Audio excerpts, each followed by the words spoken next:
I'm caps lock different. It's facts, non-fiction. Said I black out for real, then the track gone missing. If it's cap, I'm dipping. We ain't talking about a move, then it's flatline finished. When I spaz, I'm grinning. Put a peel off in the Sadies and I pass by spinning. It's perks with this life, but I don't have my skinach. Took a quick trip and now I'm back home winning. And I see they eyes pop like I snack on spinach. Pull up to the spot, she tryna grab my digits. I'm already 8 shots, a Henny past my limit. Here you go. Hazards with a dash full of tickets. I'ma act like I don't see them. I got bad eye vision. Y'all can't pass my scrimmage. While y'all tripping, it's Aruba. I realized I had to go and flip. What's up, guys? Welcome back to episode 177 of Psychotic and Iconic. Paul's here along with my co-hosts Nick Theories and Philly Phil. Thank you to everybody that's tuned in to the live stream tonight. If you haven't done so already, please go ahead and share it. Thank you to everybody that likes, follows, and subscribes to all of our platforms. What's up, brother? What's up, man? What's going on, man? Just watching these Phillies. I think my mic needs to be turned up. Regular. I think it's a little low. Hey, yo, Philly Phil, can you pump me up? Yeah, I don't hear you, bro. Mic check. Oh, Mic check. Someone fucked with these things over the weekend. Oh, maybe Your nephew? yeah, my nephew Colton. He probably messed around with the buttons. That's okay. He done messed around and made it personal. It's personal. Yeah. It's cool. It's all good. You sound good. We back? Yeah. All right, we back. We're back. We're back. We're good. All right, We're so rocking the it. We're Phillies are currently, 8-2? It's 8-2. Yeah. We're actually currently absolutely kicking their ass. Yeah, and it's not going back to Atlanta. And that's no cap. Now give me your pessimistic side. Well, I hope not. It's not going back to Atlanta. I hope not. No way. You think they throw out Strider tomorrow?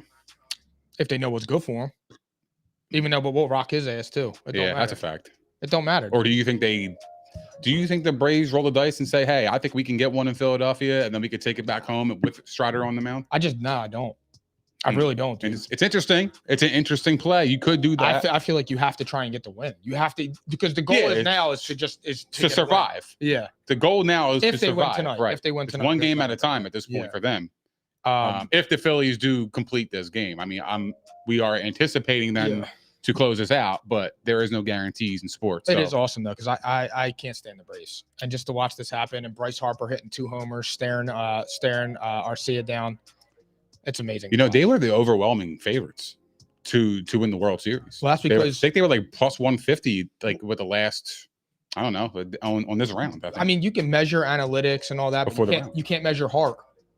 No, And that's the problem. Yeah, no, it is. And I think like a lot of things play out in baseball. It's like, oh, another home run. Who? Another home run. Who? It's 9-2. Castellanos with his second of the day. Solo shot. That's so weird. Castellanos and Bryce Harper, before the game, they wore the I'm coming They done fucked Colorado around Beyond Prime gear. They done fucked around and made it Personal. And you know what's funny? They both got 2 home runs each. Because I they wonder made what those odds were. Because they made personal. There you go. That's the episode name tonight. It's personal. Yeah. That's the episode. Didn't we do that? We already did that. Yeah, We we did did? that with Hackett. Yeah. Nathaniel Oh Hackett. shit, we did. Damn, it would have been perfect tonight. It's all right. It's all good. We'll figure it out. All right, let's get back into football. Start with fantasy. Give me your freak of the week besides yourself. My freak of the week is Jamar Chase. I mean, Obviously. 52 fantasy points, 15 catches on 19 targets, 192 yards and 3 touchdowns is insane against the Arizona Cardinals in Arizona. That's my freak of the week. Who's your geek of the week? Geek of the week is James Cook, 5 carries, -4 yards.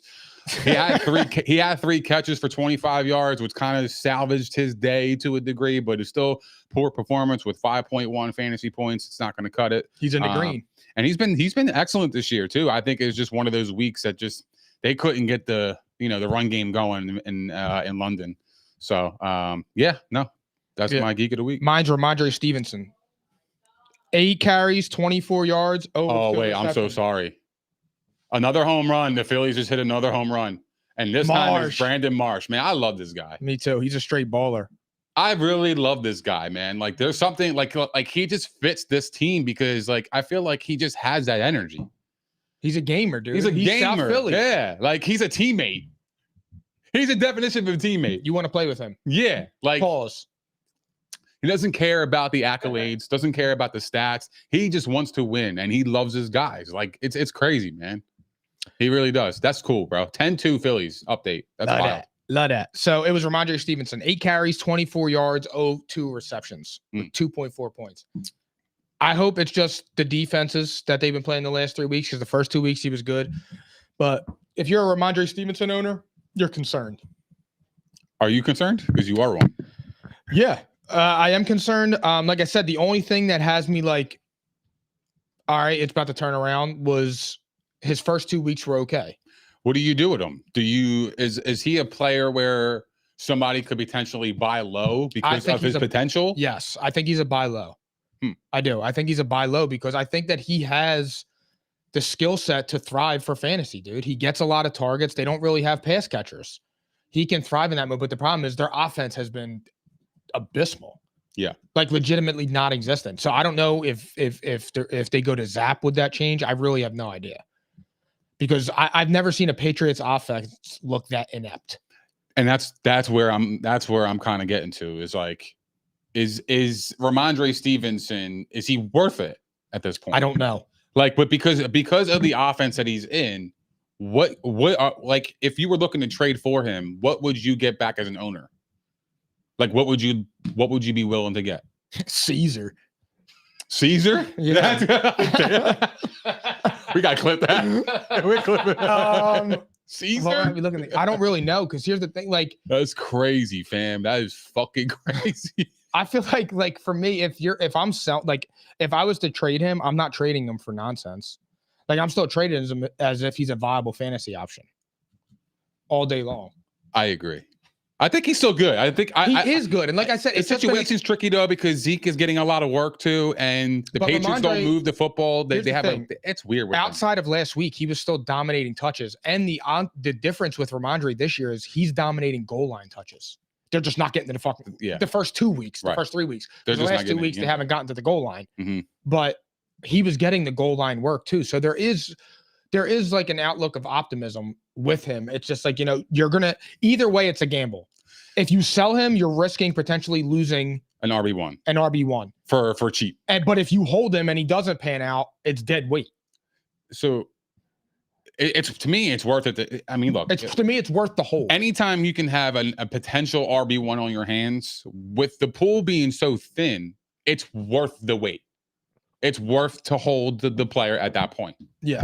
Right. I understand the offense that he's in, and I know like the role that he's playing right now and the way things have transpired over the last couple of weeks, but that's not somebody that I would kind of just give up on quick like that.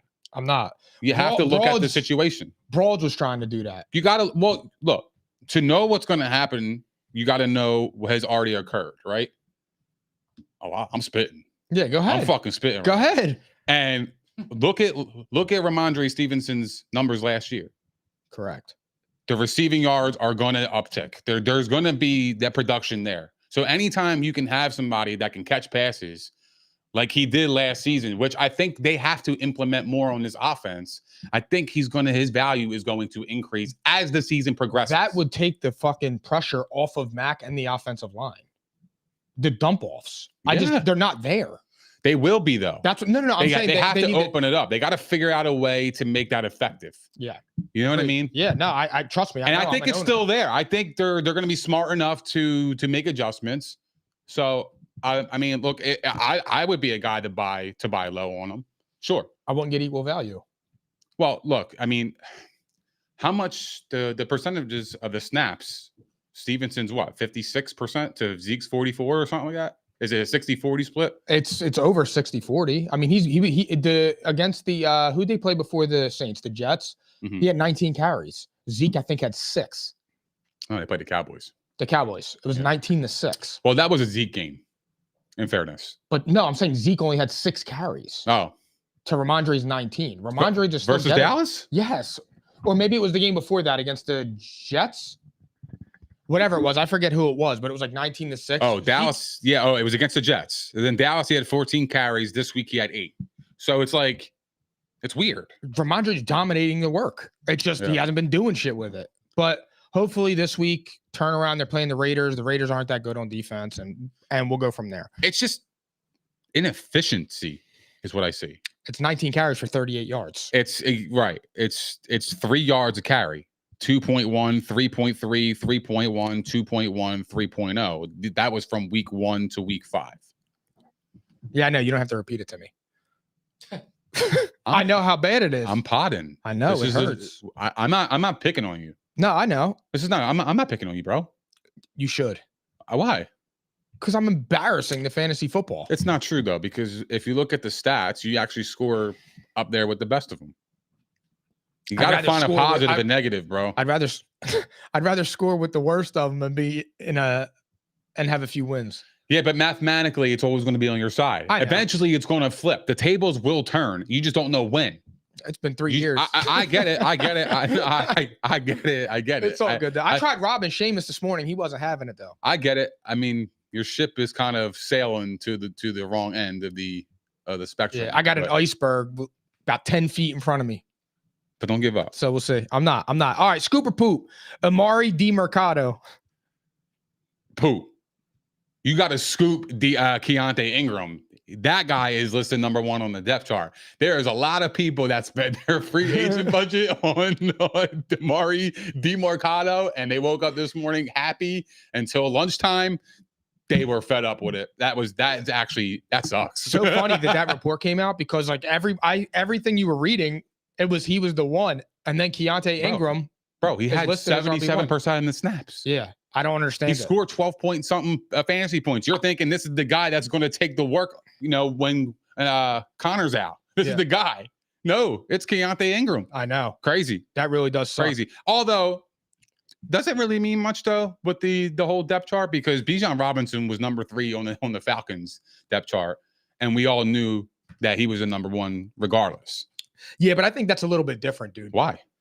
Because I feel like everybody knew what Bijan was, and it could have been some gamesmanship or something like that, just something a little off. With DiMercato, I mean, he should be listed as the starter. Yeah, based off the game that he just came off of. Yeah, imagine having a great game, and then you get on there, you're second on the depth chart. DiMercato is insane. I know. Curtis Samuel. Poop. I'm not a believer. I think he's a gadget kind of guy. I think he has opportunities to produce, but I don't know. I'm off the wide receivers for the. So listen to me, Darius. I think you are one of the best fantasy football players I know. I come to you for advice. I listen to you. You've helped me in my thoughts. I think you are so wrong about Curtis Samuel. I had him last year too. Curtis Samuel is a type of player that you normally love. He has no name. He gets anywhere from 8 to 10 targets, and he puts up 12 points a week. I had him before. I'm scooping all day. Come on, man. I know. I'm trying to be. I'm scooping all day. Okay. I'm scooping all day. He was great. I wanted to get him. It was just. Here's what's funny, dude. I got outbid for DiMercato, and I put everything on it. You know what? Maybe I am wrong on him. I just look at his last 3 weeks. Maybe the past experience I had with him that one time, I just kind of soured on him, dude. Like that could have happened. Because I had him when he was on Carolina. He supplanted Jahan Dotson as the number 2. And Sam Howell throws the ball a lot. Sam Howell, I think, is ranked number 11 in fantasy quarterbacks. So he's quietly very good. I know. He's just getting overshadowed because they're not winning. Another Commander, Logan Thomas. You know about my guy, man. Scoop Logan, good too. He's actually number 9 in fantasy this year in points, and he's coming off a 11 target game, 7 catches for 77 yards. And this guy's a monster. I think he's going to get the targets moving forward. I like Logan Thomas. He's a scoop. I'm scoop too. The problem with Logan Thomas was his health. Yeah, Logan Thomas is good. You need a tight end. Why don't you hit my jack? I don't need a tight end. Why? Who you got? I got Kyle Pitts. Oh my God. He's super ass, but he's on team pals. He did ball out this week though. I was cracking up. I couldn't believe it. Yeah, I couldn't believe it either. That's not crazy, but I might believe it. But I might have to hit your jack for him. Yeah, we'll see. Don't try and rob me. I don't do that. I don't do that though. That's not my game. All right, Josh Downs. Yeah. Scoop. Josh Downs is a target machine. I really like him. I think like when I watch him, he gets open, he gets separation. He has a knack for the first down marker. Like I think he's a really good player. I would scoop him. I would scoop also. He's really good. Mm-hmm. Broadbent got a really good pickup. Yeah, he did. Good for him. He don't deserve him though. All right, let's get into NFL Week 5 recap. Bears beat down the Commanders 40-20.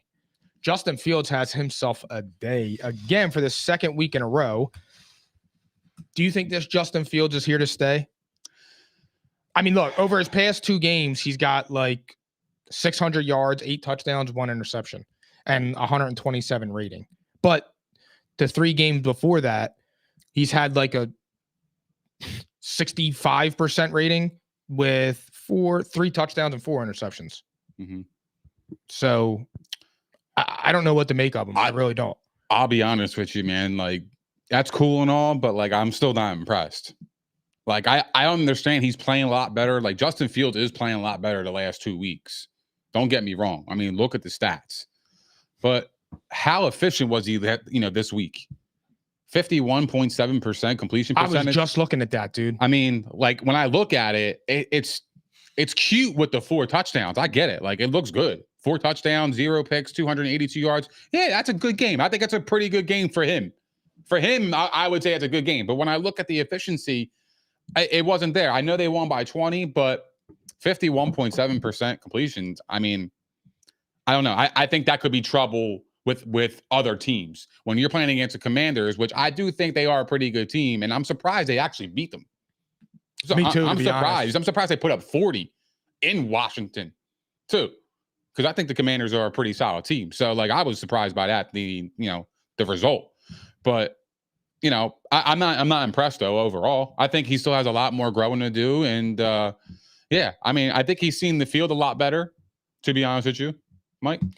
I feel like for me with Justin Fields is you have to see what he does the rest of the year. Like, all right, these could be stepping stones, but he needs to do this consistently, not throw 4 touchdowns and all that. 2 touchdowns, 300 yards. Right.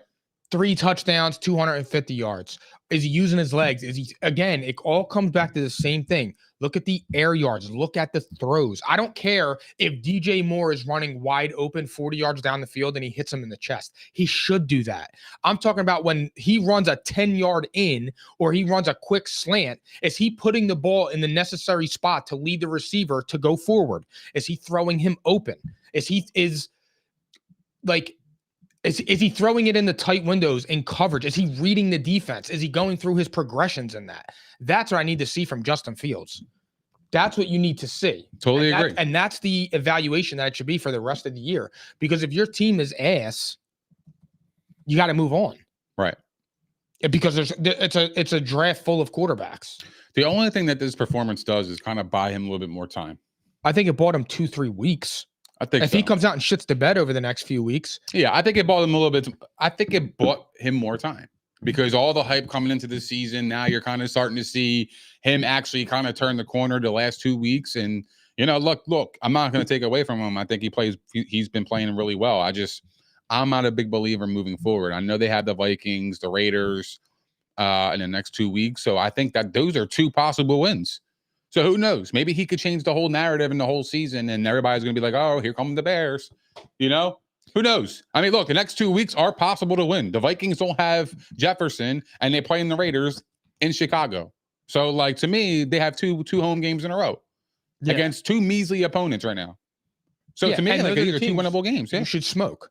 You should smoke. That's what it is. That's what you need to see from him. It's just, I don't know yet. I just, like, my thing is you have people like, it's so funny because I posted that thing on TikTok and Instagram, the reel of me ripping Justin Fields. And now you got people coming back to it saying, oh, he's a clown. Look at what Justin Fields just did. And it's like, okay, so you'll take 2 games where he threw 8 touchdowns and 1 interception. That's enough to tell you that he's the shit. But the other 30 games you're going to ignore. I'm so happy you said that. Because that's the confusion I have with Justin Fields. When he plays good and DJ Moore has 300 yards, 75 catches, and 80 touchdowns, he's got enough to win. Yeah. He's the shit. But when he loses, the coaching's ass. He's got nobody to throw to. The O-line is trash. The play calling is trash. And it's like, okay, both things aren't true. So what is it with Justin Fields? He's either got it or he doesn't. I'm so happy you said that too about like, oh yeah, I got people jumping in the comments when he had a good game. That's what happened with Kyle Pitts. And not to get off subject here, but last week when he played the Jaguars, right, in London, he had 2 catches for 21 yards. Nobody jumped in my comments. Everybody said free Kyle Pitts with a hashtag, right? Then this week he had a good week against the Texans, right? 7 catches, 87 yards. You can't deny the production there. He was good. And everybody was coming in my comments, crushing me. And I'm like, where the fuck were you last week when he had 2 catches for 21 yards? Where the fuck were you? You know what I say to That's those some people? bullshit. Like, that's the shit that I hate. It's like the energy is never consistent. Oh, no. At least my energy is consistent. I was still clapping back even when he had 7 catches for 87 yards. I don't care. Me too. But here's It's one the thing. game. This is what I say to them. I say it to all of them. And I just tell them, like, look, we are hiring dick eaters. Please send us a DM and we'll review your application and we will review your comment. And judging by the comment, they look like they will be a good hire. I've said that to about 500,000 people over the past few weeks because it's so funny when you get on there and they're just popping off and they're trying to say this and that and try and make you look stupid. Like the one with LeBron. Yeah. Where I'm getting roasted in these comments. But the guy roasting me is telling me that the picture, I'm a dumbass because I'm saying the picture is what makes him the GOAT, but they don't have Kyrie on the fucking poster. And I'm like, because he wasn't on the team in 2018. Yeah. Like you're coming at me, calling me a clown, telling me I wasn't old enough to see Jordan, but you don't even know who was on the team and what I'm arguing in the video. And then the funny part is they call you a casual. Yeah, I'm a casual. Yeah, I don't understand. Yeah, like you're such a casual. Like, shut the fuck up. I know. And you're then such a dork. And shut the fuck up. And then like I laugh about that too because like the one guy comes on there and says something. I'm like, get your fucking Fred Sanford gray ass beard out of my comments. And all of a sudden he's DMing me trying to say something. And I'm like, bro, you look like you're in fucking Watts as a junk man. And you're sitting there gonna come at me like, bro, my beard was clean, fresh shave. I made it at 8:00 in the morning. Yeah, that shit was so funny, man. Yeah, I know.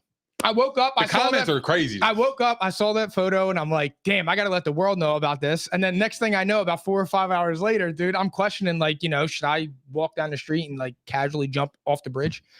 No, I actually don't give a fuck. You know what I did? I actually enjoy it because I think it's hilarious. But I did learn a lot about this, bro. If you post on the internet, and especially like in our setting where we're being really vulnerable, you have to have really tough skin because like I understand cyberbullying now. Like, look, here's the thing. I still believe in like, I'm still not the whole, like when we grew up, words couldn't hurt me. Yeah. Now, when you're growing up, words could send you into a frenzy and make you do crazy shit. But that's neither. That's what they say. I'm just saying, I'm still fine with what they say because I could care less about what they say. I think it's hilarious. And I love going back at them. And when I really crush them, like, some guy comes in there and his fucking hairline's receding all the way to the back of his head. And I remind him of that. And he says like, yo, your trash is so take. And I'm like, well, either your barber's really bad or you should put on a fucking hat when you make that comment. Isn't that the funniest stuff? Oh, it's amazing. It's the best. It's just so funny because I know how to trash them. And then everybody's laughing at him in the comments. And then it's just, it's a fucking wildfire from there. It is a lot of fun. I just don't like, to me, it doesn't faze me because it's like, they don't realize your hateful comment is helping me out. By the time that you are writing that post, you're giving me 2 views because it's taking you a long ass paragraph. And if that video keeps rolling, thank you for the views. I don't care. The best is that. So you're doing me a service by trashing me. I don't care. It doesn't matter. I don't even know you. You don't even know me. So why do I care what the fuck somebody else actually thinks? Yeah. When people actually master the art of we are just a speck in this little ass universe. We are nothing but a piece of grain of sand. You don't care. You move a lot differently. Dude. Like you just don't give a fuck who says what about you and about what. I don't care. You can say whatever you want. To me, you're helping us out. Some guy Jake DM'd us this whole thing, and he was saying how trash I was, and I just asked him why, and he went on this whole fucking. Is it about the LeBron and Jordan one? No, this is about Herbert and Tua. Oh yeah, Jacob Gentry, and I just said to him, I just responded, LMAO, I hope you find peace, brother. Yeah. I didn't even know what to say to that, bro. I mean, like, what am I supposed to say to? This is the laziest reasoning I've ever heard. You sound like my grandpa explaining why a black QB won't make it. I'm sorry. I was talking about Justin Fields. I don't understand it. I just don't understand. Phillies won. They just closed it. Supreme. All right, let's get on track here. Should Ron Rivera be on the hot seat? Yo, we were just potting and we're going to talk about Ron Rivera right now. All right. I can rock with it. Should he be on the hot seat? Nah. Just let it play out. See how the rookie quarterback does for the rest of the season. If it doesn't pan out, you can move directions. That's fine. I have no problem with that. But don't fire him during the season. What are you looking to get out of it? He should absolutely be fired. Why? Bro, Ron Rivera is one of, if not the most overrated coach of all time. I'm dead ass serious, dude. He had one winning season in Atlanta, and everything else was middies. 7-9, 8. I mean, in Carolina. 7-9, 8-8, 6-10, 7-9, 15-1, 8-8, 7-9. Ron Rivera, he goes to the Commanders. They're mediocre too. They're ass. Ron Rivera is so overrated. Get rid of him. Get rid of him. It's not working. It's not working. Give it to Bieniemy. It could be past his prime. You could be right about that. He didn't have a prime. He had a prime Cam Newton, and that was all he had. He had one good season with Carolina and 0 good seasons with the Commanders. So what are we doing here? He should absolutely be on the hot seat. Well, yeah, he's living off the name of the Super Bowl. He's riding off the coattails of the Super Bowl. Absolutely. That's all it is. I mean, the same kind of goes for Sean Payton. Right. But once you get there, it's like that's a feat in itself, safer. though. I mean, yeah, like that's on your legacy forever. Like you went to a Super Bowl. You know what I mean? Yeah, so, like, to me, it's like, I'm not a fan of Ron Rivera. I think he's all bark, no bite. I think he don't do it for me. I just think he's a mediocre coach. I think he's a 500 coach. He is. If I look up his record right now, I can guarantee you it's 500. I can guarantee you. Nah, it's a few games over because he had that 15-1 season, Mo. So then what was it? What's his overall thing? I think it was like 74-67. Let me look it up. 74-67? His overall record? Something like that. 74-67-1 or something. So his overall record is 193 with 2 ties. So he's .518. So he's a little over 500. But the postseason is trash. 3-5. Yeah. And he don't even get there a lot. It was just Cam Newton, and that division was shit. He was winning the division at 8-8. So that's true. All right, I'm ready to move on because I want to talk about the Birds. Yeah, facts. Eagles beat the Rams 23-14. Do you think their offense is back on track finally? Because it looked good to me. Fam, I don't even know where this narrative is coming from with this Eagles offense not playing well. I don't get it. Where is this narrative coming from? Twitter. Is it based on people's high expectations of the Eagles in the season where they had to score 40 points in order for everybody to be like, oh yeah, that's the Eagles. There you go. You know what I mean? Yeah. To be respected, we got to put up 40. Is that what it takes? Basically, yeah. Because right? I said this before. Like I feel like, but that's funny though, right? Hold on. Sorry. I'm sorry. I didn't mean that. But they're second in the NFL in rushing yards per game. Second in the NFL. And they're passing their top 10 unit. They're number 10 right now in passing in the whole league. So they're number 2 in rushing and they're 10 in passing. That's not like, you're not lacking. You know what I mean? Yeah. Like you're up there with the best of them. Number 2 with running the football, you're number 2 in the league. With a defense like that, you have the formula to win, regardless of what your quarterback can and cannot do at the moment. You know what I mean? Like he could struggle and the Eagles can still win. That's the point I'm making. Because when you can run the football like that, second highest in the league, and play excellent defense. Yeah, for me with the Eagles, dude, it's just a matter of do they look comfortable in what they're doing? But here's the thing. Again, I said this. I would rather work out kinks at 5-0 than have to work out kinks and be like Dallas. You know what I'm saying? Like nothing is wrong with the Eagles. The only thing I would say the Eagles is, again, they need to look more. For me, the only thing is with the Eagles, they just look to sputter at times. Like they still have the big play. Like that play, the halftime, they went 75 yards in 30 seconds with A.J. Brown? What about the opening drive? Let's talk about that. Discuss that. I traded Dallas Goedert, so that's why that happened.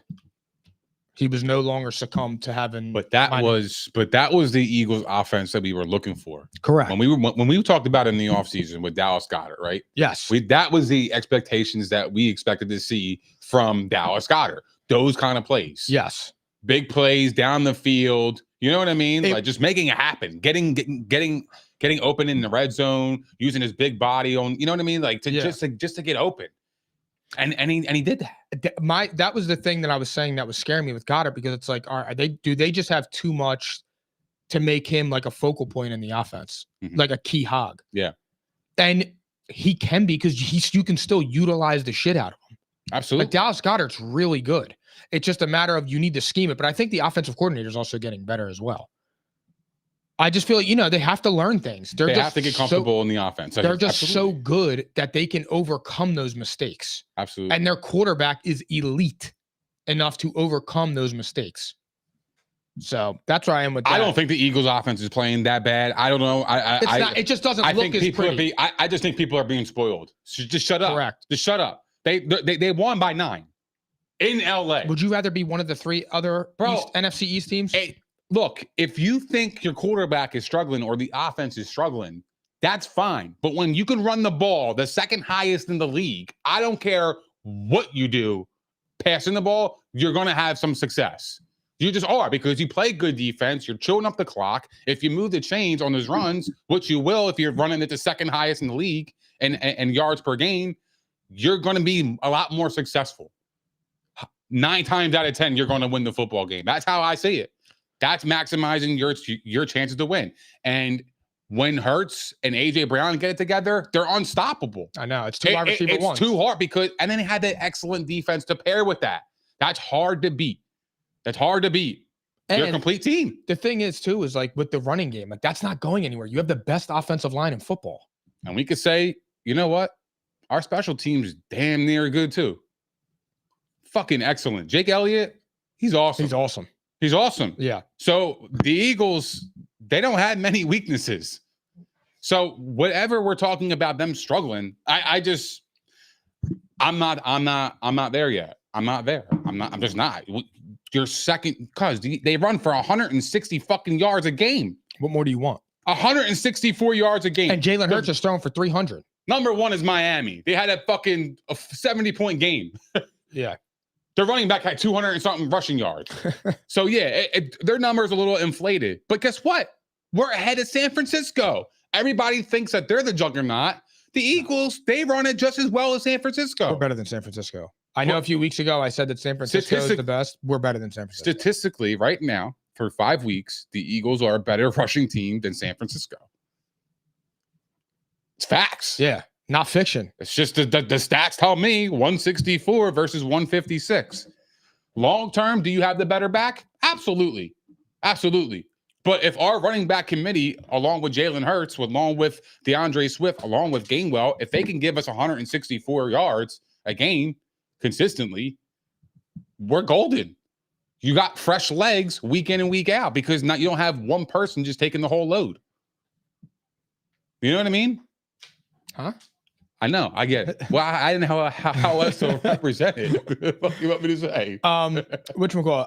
Jason Kelce had a meltdown on the sideline. I loved it. Did you? Because here's the thing. I don't care for it. Everybody was saying like, "Oh, is it something or nothing?" I just feel like the Eagles players, coaches, that's how they communicate. Nothing is taken personal. And when they have a little bickerment, they just speak out and they move past it. But I don't ever feel like it's in a disrespectful manner to the point where it was with Diggs versus Allen last year. I don't think it's like that. And that just happened again. This is nothing, dog. This is nothing. What's the it's worst? Emotions and passion. That's all it is. Jason, what's the worst that's going to happen in this situation? Realistically, what's going to happen? Jason Kelce's going to offer. He's going to want to trade. He's fucking damn near retired. What's going to happen? He's going to retire in Philly, regardless. Yeah. Regardless of what's going on right now or whatever outburst that he had, it doesn't matter. He's still going to retire as an Eagle. So to me, whatever happened on the sideline, it doesn't matter. To me, it's water under the bridge. I guarantee you, they're probably laughing about it. Oh yeah, 100%. You know what I mean? Like it's just in the moment. Like I'm pissed off about something. Like maybe we should have called something that I'm looking at. I'm telling you guys we should call something. And you're not calling it because they're playing a certain type of defense. I don't know. It could be something like that. All right. I want to pivot here because I really wanted to talk about this. How many wide receivers would you take over Cooper Kupp? Cooper Kupp returned this week. I meant to say this first. Cooper Kupp returned this week, and he was dominant. Looked like he didn't miss 4 weeks. And I know you're a big Cooper Kupp guy, so I wanted to hear. Give me a list of receivers that you would definitively take over Cooper Kupp. Wow, there's not many. Let's go here. We can do it like this. All right, let's go. Stephon Diggs. Stephon Diggs. I'm gonna go Cooper Kupp. I would take Stephon Diggs. I'm not.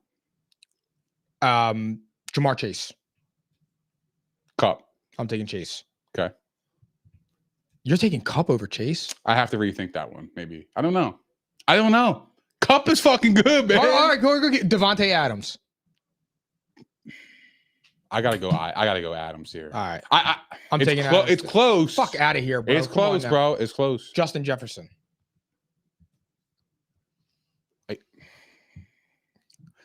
I don't know, man. So you think he's the best wide receiver in football?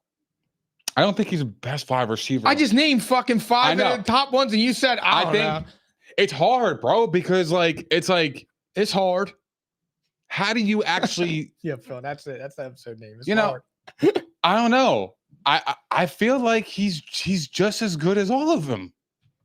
Here's what hurts Cooper Kupp's case. When you watch him, what are you seeing that he lacks that everybody else does that that excels at? I can tell you what it is. What? I can tell you what it is. The fact that Puka came in and was essentially him. What the fuck does that matter? Scheme. Bro, he came back after missing fucking first 4 games. I understand. Had 8 catches and had a $118 against the Eagles. So do you think that he would have the same production, less production, or more production if you switch him and Devontae Adams? If you switch him and Devontae Adams. If you put him on the Raiders with Jimmy G, Jacoby Myers, and you put Devontae Adams in his spot. I think they're two different receivers, bro. That's what I'm saying. But Devontae Adams would still do Devontae Adams things. I mean, he just proved that with leading the league last year in touchdowns. But if you put Cooper Kupp with a lesser tier QB, is he really the same Cooper Kupp? I don't know about that. I really don't because. But why do we got to do that? Because that's how you judge wide receivers. But why can't we just appreciate his greatness and where he's at? Because he is great. But the point I'm trying to make is that there are receivers like who's a AJ Brown. Like AJ Brown's a physical specimen. So you're saying a wide receiver that's adaptable. Is that what you're saying? Is that what you're saying? I'm confused. No. You're just trying to wiggle out. No. I have nothing to wiggle, bro. I'm trying to say, if you put Cooper Kupp in a situation where he's not in a great offensive scheme, can he still produce numbers like that? Because Puka Nacua is a 5th-round pick. Nobody knew who he was. He comes in, he steps into Cooper Kupp's role, and it looked like Cooper Kupp. Maybe he's really good, bro. Maybe he's really good, Mike. Oh my God. So do you think he would be doing this shit with Justin Jefferson? I mean, with Justin Fields? Well, let's see. Puka Nacua, I think he had a damn good game against the Eagles. 71 yards, 7 catches, and a touchdown. Like his production didn't drop. All the attention was going on the Kupp. But I'm just saying, could it be scheme?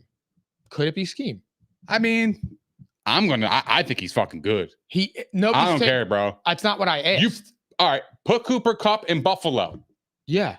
I guarantee you he does the same shit that Stephon Diggs does. No, he doesn't. I guarantee he does not. He does not. You want to know why? He would have the same numbers. No, he wouldn't. You want to know why? No, he wouldn't. Why? Because your quarterback isn't as efficient as Matt Stafford because he does not throw the short intermediate pass as well as Matt Stafford. Therefore, if you're only relying on the deep ball shit, he's a little bit easier to cover. What makes Cooper Kupp great is the shiftiness, and you know that. Absolutely. But guess what? Bills, what they do is they like to bring Diggs in motion, put him in the slot, get him matched up with a linebacker, and then they target him in the middle of the field, on the out routes, everything. That's their go-to when he's in motion like that. And if you put Cooper Kupp in those situations, he's going to do the same shit. No, he's not, because who's a better deep threat? Fam. Who's a better deep threat? Stephon Diggs or him? I see. It don't even matter about the slot. I think if you put Cooper Kupp in the slot, he's unguardable. It doesn't matter. You put him on the edge. I watched him against the Eagles. He was unguardable. It was 3rd and 10. The whole fucking stadium knew it was going to Cooper Kupp, including myself and my fiance on the couch. We're like, oh, yeah, it's going to Cooper Kupp. Guess what happened? It went to Cooper Kupp. Scheme. It doesn't matter. If you know somebody is getting the ball and everybody else knows it, and he still catches the ball and still gets a fucking first down on 3rd and 10, and you still convert, I know. Why does the word scheme have to have like a negative connotation attached a receiver that's playing absolutely out of his mind? See, instead of you listening to me to understand, I'm not, you're listening to respond. I'm not. And I'm trying to help you. You're not, though, Mike. I'm educating. I'm responding to what you're saying. I'm educating. Oh, my God. I'm educating. All I was trying to say is that, again, you watched Puka come in and do the same thing. You watched him do the same exact thing that Cooper Kupp did, and he looked like Cooper Kupp. So it's like, okay, is it the scheme or is it just all of Cooper Kupp's talent? And I'm not taking anything away from Cooper Kupp. I'm just saying, like, would AJ like would Cooper Kupp have been as dominant with Ryan Tannehill as AJ Brown was? I don't think so. Let me ask you a question. Did Van Jefferson step in there and perform like Puka? No. Okay. Did Ben Skoranek step in there and perform like Puka? No. Okay. So what do you want? Did Tutu Atwell step in and do just as well? Yes. I think because he's good. I think these are good receivers. I'm not saying that they're not good. I'm not saying that they're not good. Puka could be good. He is good. Antonio Brown was a 6th-round player. And Puka Nacua was a 5th-round player. He could be good, bro. They could have found a diamond in the rough. Bro, I know they're good. I know, but what you're saying is Puka's a 5th-round guy. He's stepping in. Nobody knows him. He's stepping in, and he's performing like Cooper Kupp. What if he's fucking really good, bro? Hey, look, and that's the thing, like, or what if it's just a scheme? You saw Baker Mayfield was horrible in Carolina. He goes under Sean McVay, and what happens? He gets another shot. What about Allen Robinson? If he was washed up when he was in Chicago. I know, but what I'm saying is the Rams, if anybody was going to get anything out of him, the Rams would have gotten something out of him because their offense was high potent offense. I want to go back real fast because you capped a little bit here. I didn't cap at all, bro. Van Jefferson, you're going off of him this year. Did Van Jefferson help them win a Super Bowl? He absolutely did. He was all right. He was okay. He was all right, bro. He was okay. He was good. He was okay. He was a moderate receiver. That's okay. That is That's okay. fine. I'm just saying though. But they have talent. But here's the thing. I said, would you take Cooper Kupp over Devontae, Jefferson, Diggs, Chase? And you're like, I don't know. So to me, you think that he's like a top 3 guy, and I'm just saying, Cooper Kupp. It's hard to put him in the likes. When you watched him against the Eagles, you honestly didn't like what the fuck. No, it is. It's just like wow, like, bro. You knew the ball was going to him on 3rd and there's nothing you can do. And there's nothing you could do. I understand why. It doesn't make any sense, Mike. It doesn't make any sense. Here's the thing. When Tyreek Hill left Patrick Mahomes, everybody doubted Tyreek too. And look what he did. He went there and put the world on notice. No, I know. So I'm just saying, dude, I named the 5 arguable best receivers. You sitting here thinking about it. I'm like, okay, so do you think Cooper Kupp's the best wide receiver in the league? It's arguable. I think it could be arguable. I think it absolutely could be arguable. Do I think he's better than Jettas? I would take Jettas. I hope so. I would take Jettas. Would I take Chase? Maybe. I probably would take Chase. Right now, because of age and everything, yeah, that also factors into it. But let's not sit here and act like Cooper Kupp is just this guy that's a system dude. We heard everybody fucking trash Tom Brady for being a system quarterback, and guess what? All of his coaches right now are getting exposed. So who was the real system? What if Cooper Kupp is really him? He could be. He absolutely could be. All right, enough of that. Super Bowl MVP, brother, and a triple crown. We're going back to Josh Allen and your beloved Bills. Jaguars beat the Bills 25-20. Which one of these 2 fucking quarterbacks do you trust more in a big game? Josh Allen, dog. You already know. You already know. JA-17. Look, I've seen Trevor Lawrence throw for four picks in a playoff game. I know we bounced back and he won the playoff game, but I don't know. There's something going on in Jacksonville that it ain't sitting right with me. There's something going on with this team because they're struggling a little bit. Here's the thing. As much as I make fun of Josh Allen, I would trust him. I would trust him. But I do feel like Josh Allen and Trevor Lawrence give me very similar vibes in terms of there are just times where I look at them and I'm like, what are you doing? Nah, bro. You can't. No, I'm not saying they're in the same ball field. I'm just saying, no. What I mean was, because Josh Allen's obviously more accomplished than Trevor Lawrence. I think he's better. I think he's better than Trevor Lawrence. I think coming into the season, people had higher hopes for Trevor Lawrence, even though he hasn't lived up to them this year. Like, I feel like there were a lot of people banking, myself included. I thought Trevor Lawrence was going to surpass Josh Allen. And I don't think that this win does that by any means.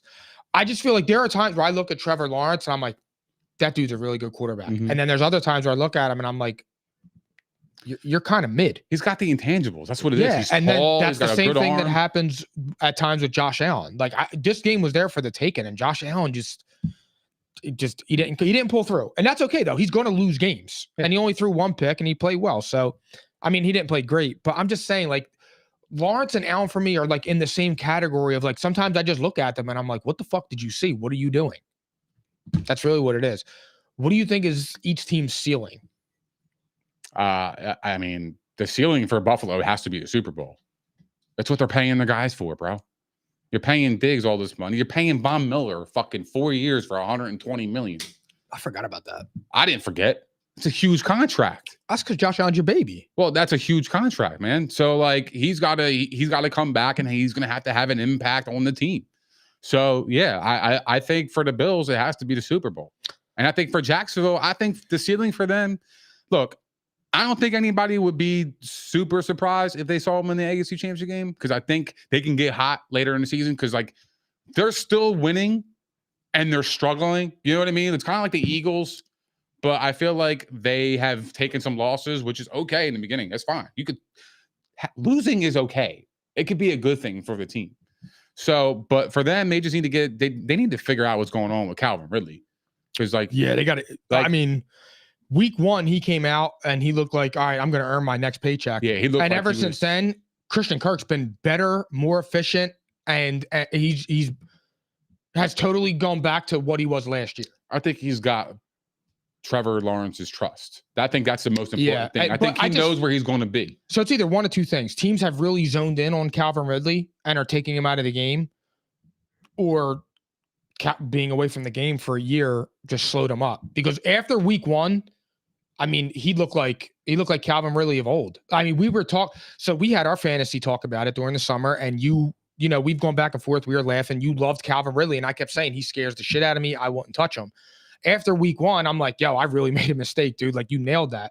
And then it's like after week 1, it's like, okay, that's what I was expecting from Calvin Ridley. And it's like, I still feel like, though, is he a buy low candidate? Or is he just a name? Like, I don't know how I feel about Calvin Ridley. That's a good question, man. I really genuinely don't know. Because I feel like with him, that is a true wild card. You have no idea. Because if you buy low, and it stays low because you're giving up a lot to get him because of his name holds weights. But I just I don't know what to get with Calvin Ridley right now. I don't think all is bad with Calvin Ridley though. No. 4 out of the 5 games he had 7 targets or more. The problem is that's fine. He's had 4 bad weeks with the exception of the 1 week when he scored the touchdown. Yeah. Like outside of week 1, the next 4 weeks were mediocre. The only reason the 1 week wasn't that terrible was because he scored that touchdown against Well, no, he actually had a really good game against Buffalo. Oh, I forgot about Buffalo. I'm sorry. This week he had a good game. Yeah, he had 7 catches on 8 targets for $122. Yeah, he did well this week. Did good. But did he have a touchdown? He didn't have a touchdown. No touchdown, no. But again, that's the difference between 12 and 17. No, I know. I get it. Or 18, I'm sorry, it's a big difference. Yeah, no, but that's what separates wide receiver 2 from wide receiver 1 is the touchdowns. Yeah, he bounced back this week. So he's a good buy low candidate. I think so. I just think that is a big gamble. I love him. I think he's going to be excellent moving forward. Yeah, I think so. You think he is a buy low? Oh, absolutely. I would snag him right now. I want him on my team. What's your biggest concern? I'm playing against him this week. You play Cheddar? Yeah. Damn, you're lucky. Oh no, wait, I played Dole. I'm sorry. Oh, all right. I got Applejacks be hitting. No cat. What is your biggest concern for each team too? Because I know we were just talking about that a little bit, and for me, it's just I don't know how much I trust Josh Allen in those pressure-filled moments, and I don't know how much I trust Josh Allen and Stephon Diggs' relationship. Because there's another thing that they showed a little clip again where where Stephon Diggs is slamming the iPad, and Josh Allen's like looking at him a little bit like kind of side eye. And like at that point, I started to feel bad for Josh Allen. It's like, come on, dude. When you're winning and you're getting 10 targets, 12 catches, or 9 catches and 175 yards and 2 touchdowns, you're okay. But the minute you have a little adversary, you don't have your quarterbacks back. Yeah. And then my biggest concern for the Jaguars is consistency. They are so up and down. So up and down. It's just, you never know what you're getting week to week. You really don't. No, I totally agree. I think the biggest concern for the Jags is probably their secondary. I mean, they're like bottom 5 in the league in passing yards allowed. So to me, like, I think that's where they need to bolster up. Maybe during the trade deadline or something, they got to find some safety help and corner help in Jacksonville. And for the Bills, you know, I think they need another weapon on the offensive front. I think they're getting too played out. Buffalo. I think a lot of teams kind of know what they're running now. They want to go deep. I think they've become a lot more predictable. I want to say, I think they become a little bit predictable. Yeah, absolutely. I think, again, the lack of commitment to running the football, like we said it earlier, James Cook getting 5 rushes for -4 yards. I understand it wasn't working, but you got to keep running the football. You got to keep the defense honest. And not for nothing, James Cook been good this year. You got to keep the defense on their heels, man. Like that's how you kind of you get into the fucking defensive psyche. Like that is the moment where you can kind of, take advantage, do play action, go deep, and use your wide receiver one and Stephon Diggs. Like that's what he's good for. He can get separation. So, anytime you can get, those plays to be positive plays, I just think the Bills need a fucking identity. I think that's what they lack more than anything in the world. Because when I watch them on offense, I don't know what they are. Are they a Josh Allen rushing team, or are they a Josh Allen big play team? Because they're not methodical. There's nothing methodical about this offense. Like Gabe Davis to me is good. I think he's good. I think he made some really, really big flashes. But how much separation is he really getting? I mean, like, why is he not getting the football as much as he is? Like I think he's been pretty good. I just think he could be better. They need another weapon. I think they need another weapon. I think they need a slot receiver that could take this team to the next level. They also need to open up the offense and get Josh Allen to run again. They're not doing it. He's not running the ball. Well, he's just not. I'm telling you, he's not running the ball. You can run the ball and be effective and not have to run over a fucking linebacker. Right. It's being smart when you run the ball. It's not run the ball. Mm-hmm. That's what it has to be. Him alone could open up that entire underneath offense if he would start running again. So, yeah, I mean, look, I like the way they're built. I like their tight ends. I like James Cook. I like Stephon Diggs. I also like Gabe Davis. I think Gabe Davis he's got the big play explosive ability. But if you can get another wide receiver there to take the load off, like now it's like Gabe Davis is like a 3 to 4 catch kind of guy per game, but a big play kind of guy. But if you can get a guy with a high volume and can get open and separation and one-on-one matchups against the fucking linebackers or the third corner, you could beat them. When you got a quarterback like Josh Allen, like that should be routinely made. Like these plays, like these just moving the chains should be a lot easier for the Bills. And I think that's what they're and don't get me wrong, like before this game, they had what three and outs all season. Yeah. They struggled against the Jags. I know. So that's something to watch out for too. And then I want to speaking of quarterbacks, because this team doesn't have a quarterback. Patriots get beat down by the Saints 34-0. They don't have a quarterback. You don't think they have a quarterback? It don't look like it, bro. That's not fair, man. Bro, what are we supposed to say here? They scored 3 points in 2 weeks, bro. That's crazy. Bro, if that was Baker Mayfield or Carson Wentz, you would have a field day. And don't say anything other than you're right. I never criticized it. When did I criticize them? Who? When did I criticize who? I'm saying if Carson Wentz or Baker Mayfield was the quarterback of the Patriots, you would rip them to pieces. Maybe. No maybes. Don't maybe me. No maybes. What's your point, bro? What's your point? Go ahead. My point is that you think he sucks? You think Mac Jones is fucking ass? Is that what you want to say? Talk dirty. Go ahead, say it. Go ahead. Say it. Mac Jones is ass.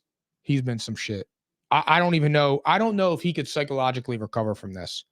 I will tell you this, though. The only person getting exposed is old Billy. Absolutely. It's not his quarterback. Bill Belichick.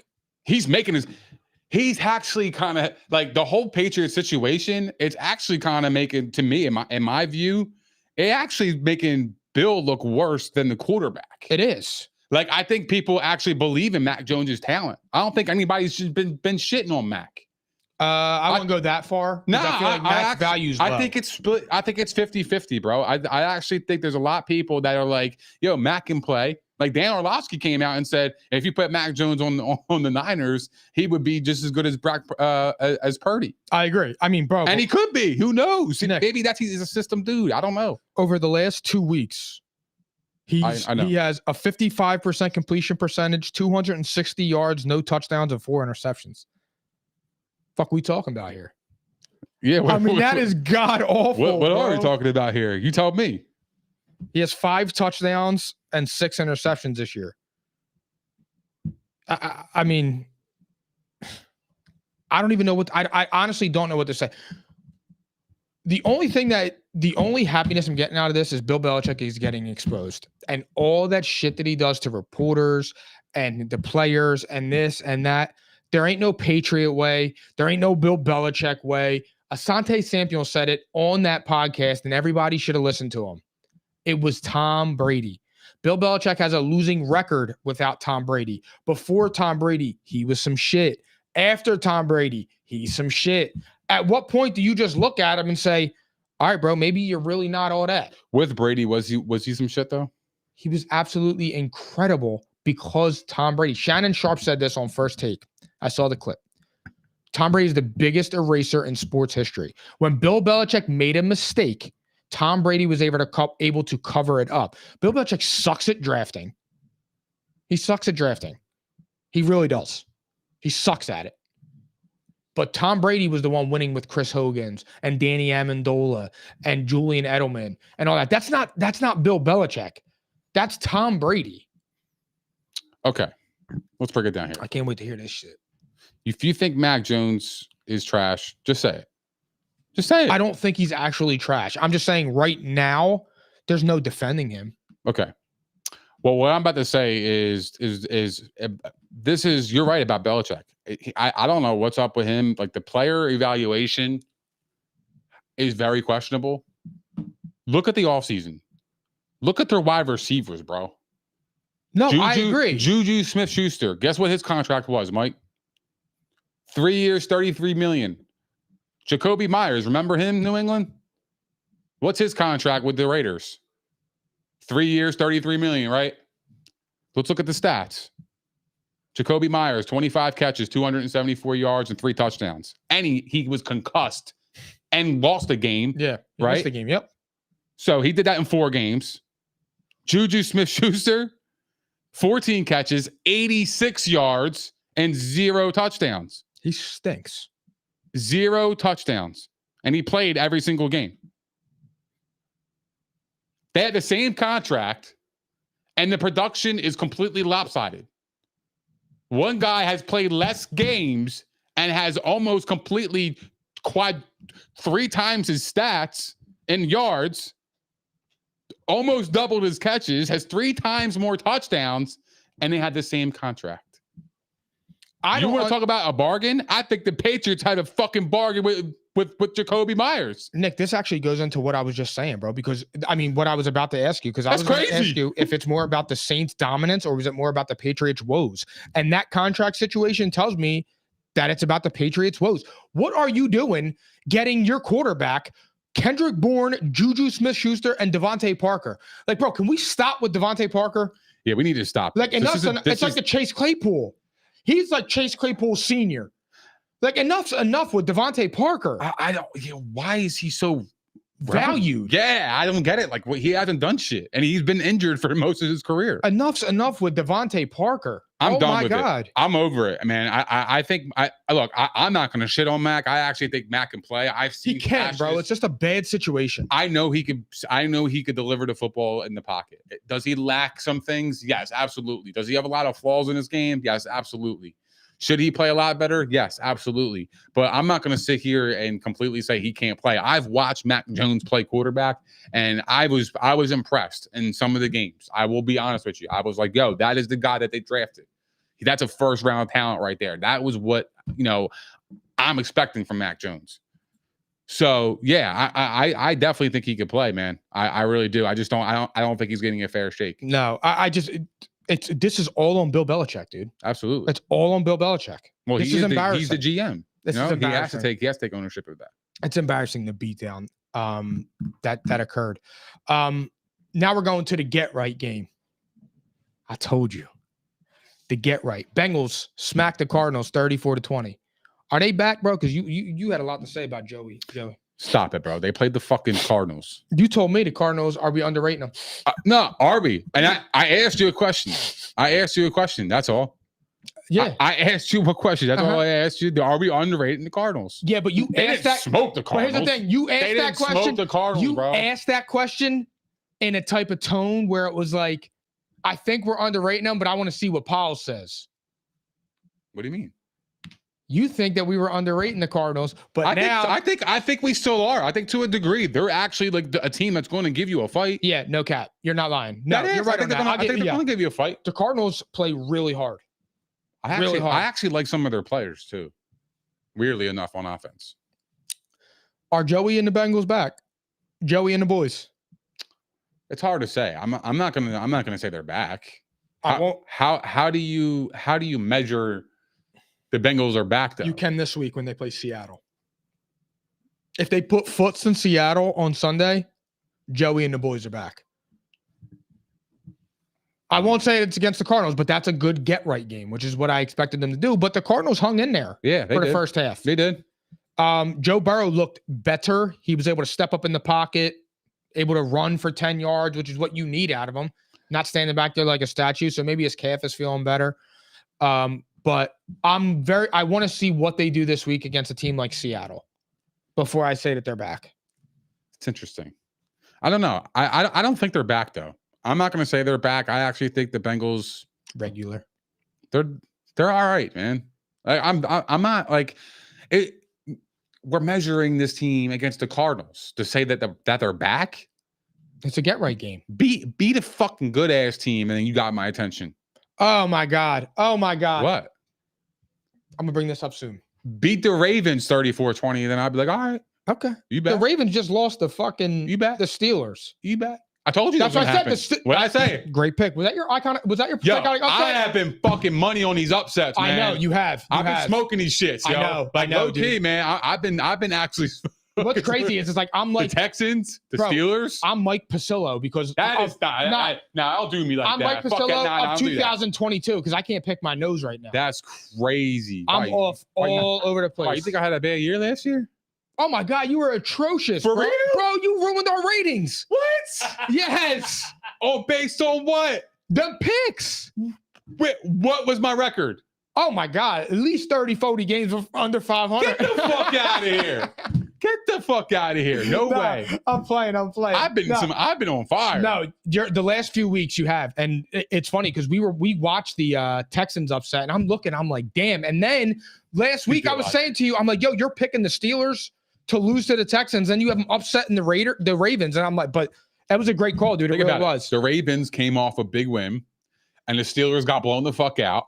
Bro, Mike Tomlin came in the press conference and said, yo, we are going to absolutely change this team. Phil. And I knew the Steelers were winning. I taught my youngins so much over the last 2.5 years. I'm so proud of this dude. Yo, check this out, yo. Put the camera on me. He taught me so well, he didn't even tell me.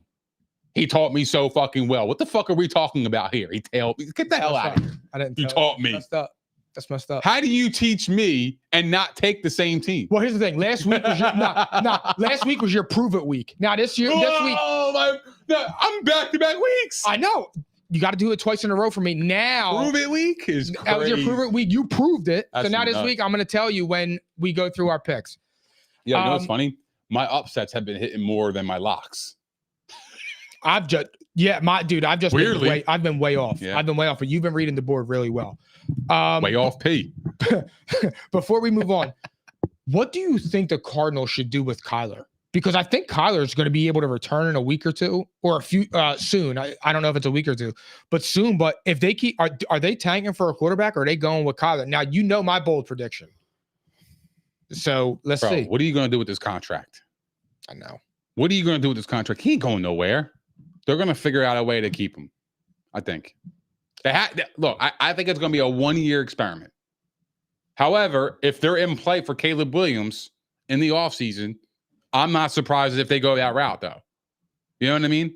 So I think if Caleb Williams is in play, I think even if they don't get the number 1 pick, if Caleb Williams opts to go into the draft and the Cardinals have enough ammunition to get the number 1 pick, or they believe that's the right move for the franchise, regardless of what they give up, I think Kyler Murray will be somewhere else.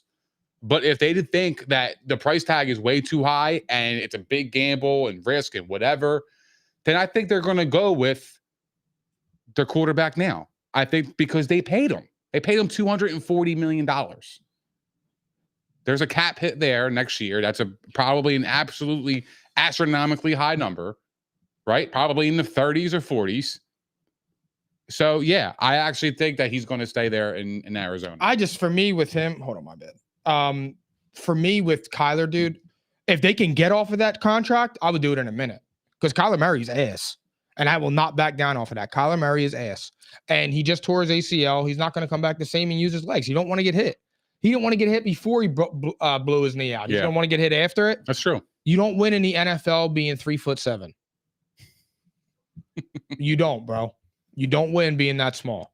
No, I get it. And I'll tell you right now, the other team that's going to have that same problem is Carolina. You can't win when you're that small, dude. And if you're going to be short like that, you need to be like Baker and Russ. You need to be thick. Pause. But you know what I'm saying, though? Fam. Come on, bro. I'm just saying with Kyler, it's just not going to work. If they can get off of that contract, I said a good spot for him would be Tennessee. Tennessee would be all right. I don't know. I feel bad for Vrabel. I feel bad for fucking Derrick Henry. He needs a quarterback. You know who I don't feel bad for? Who? Sean Payton, Russell Wilson, and the Denver Broncos. Yeah. Transition king. Jets beat the Broncos 31-21. Old Nat Hackett gets his revenge. Yeah, he does. He does. What a beautiful sight to see. That was cool. I was happy for him. But you kind of knew it was going to happen, though, right? Like, I feel like that is kind of something in the script. That's something a script would write. You know? Yeah. It's like laugh now, cry later. That was exactly what it was. That was cool. I'm happy for Hackett. I mean, me too. Even though he was a dumbass in Denver, though. He did, bro. But let's not cap. Let's not sit here and act like he's like some fucking angel. Like, bro, he was absolutely garbage in Denver. But he didn't deserve what Sean Payton said. And the best thing that ever happened, though, was it going up Sean Payton's ass the way it has this year. Because right now, Sean Payton's done a worse job than Nat Hackett. Sean Payton put the spotlight on himself. He took it away from Hackett. That's what I'm saying. He's a dumbass himself. He made Nat Hackett a sympathetic figure. He did. Actually, he did. You're right. Because everybody we were ripping Nat Hackett last year, God. but now it's like you look at him and you're like, I'm not even going to rip him like that because Sean Payton came out and said that about him. Like, that was uncalled for. And you're doing a worse job. And you lost to the dude. But I agree with him, though. I mean, I felt like I kind of agree with Sean Payton when he said, yo, this was like actually like poorly ran. Like when I was watching the game last year with Denver, with all the hype that they had, like that's the thing. They had so much fucking hype. They were Super Bowl picks. They were Russell Wilson, the top player in the league. They had this great offensive line. They got weapons. They got a great defense, and they were fucking garbage. Like they were so ass that, I could see how they were super ass. I could see the viewpoint though of why he said it. So I kind of agreed with him. But I think the way he delivered it is where he crosses the line. Like there's a time and place to say that. But Nick, you don't say it to the media. It's not even that, bro. But you say that and then follow it up with a worse performance. Well, yeah, you got 70 hung on you, and the Jets, who don't even have their quarterback, came in your building and beat you. They came to their house, put their feet up, and played with their kids. Fucking crazy. They did. That is what are your thoughts? Shit. What are your thoughts on that quarterback, Zach Wilson? I think they got to look. He's the quarterback for the rest of the way. So at least now can they hang in with him? If he could just play average football. I think their defense is starting to get a little ticked off, though, man, a little bit. I think their offense needs to start picking it up. Not if they win. Not if they win. That's true. So that's what I'm saying. Can they hang in the I don't fight? know, Mike. I mean, look, bro, 200 yards and a pick. I know. Like, there's nothing to really hang your hat on right there. Like Breece Hall with the Bucs 77 and the tutty. I mean, all right, yo, listen to this. Nick, hear me out. Man. They play the Eagles. That's a loss. They play the Giants. That's a dub. Chargers, loss. Raiders can be a dub. Bills, that's a loss. Dolphins, loss. Falcons can be a dub. Texans can be a dub. Dolphins, loss. Commanders can be a dub. Browns could be a dub. Patriots could be a dub. If they could eke out 9 wins, 10 wins. It's a tough task. I'm not saying they're going to do it. I'm just saying, can they hang in the fight with him? Well, look, they're 2-3, right? Yeah. Can they hang in the fight? It's tough because their division's tough. Outside of New England right now. They only have 4 more of those left. So even if they lose those 4, that only brings. Well, they're 1-1 in the division right now. That's what I'm saying. All right. So that would bring them to. They have to win 3. They have to go 3-1 the rest of the way in the division. They have to. They have to go 4-2. If they don't go 4-2, they're done. No, that's not true, dude. What? That's not true because what if because they could still be a wild card. Are they beating Miami at all? I just went through the schedule. Obviously, you wasn't listening. No, I know, but are they beating them? I don't think so. No. So there's 2 losses right there. Yeah, I know that. That's 5 losses. I total. gave them the loss in all the division games, but I said with the other games, can they hang in? You think they can beat the Browns? Absolutely. You think they could beat the Chargers? No, I said the Chargers in the division games. They could beat the Giants. They could beat the Raiders. They ain't beating us. They could beat the Falcons. They could beat the Texans. They could beat the Commanders. They could beat the Browns, and they could beat the Patriots. That's 7 more wins. That's 10. That would be 10-7. We sleep on the Texans, bro. I'm not sleeping. I said can win. I know, but I think that's a team that like I would be comfortable taking the Texans over the Jets. So would I, but that is a game where the Texans are not definitively better than them. Definitively better. I think they're playing better football. They are during that time. I mean, it could be life could be different. I'm saying as of right now, really different in 2 months. As of right, all right. So take off the Texans. That's still 9 wins. All right. That's what I'm saying. Can they stay in the fight? I just don't believe it. If their quarterback was making impactful throws and was being impactful in the games and he was fucking slinging the rock like an absolute second overall pick would, you would think, then yeah, like I would be like, all right, yeah, this team has a chance because they have a good defense. They got Garrett Wilson. They got Breece Hall running wild. Yeah, they absolutely have a chance.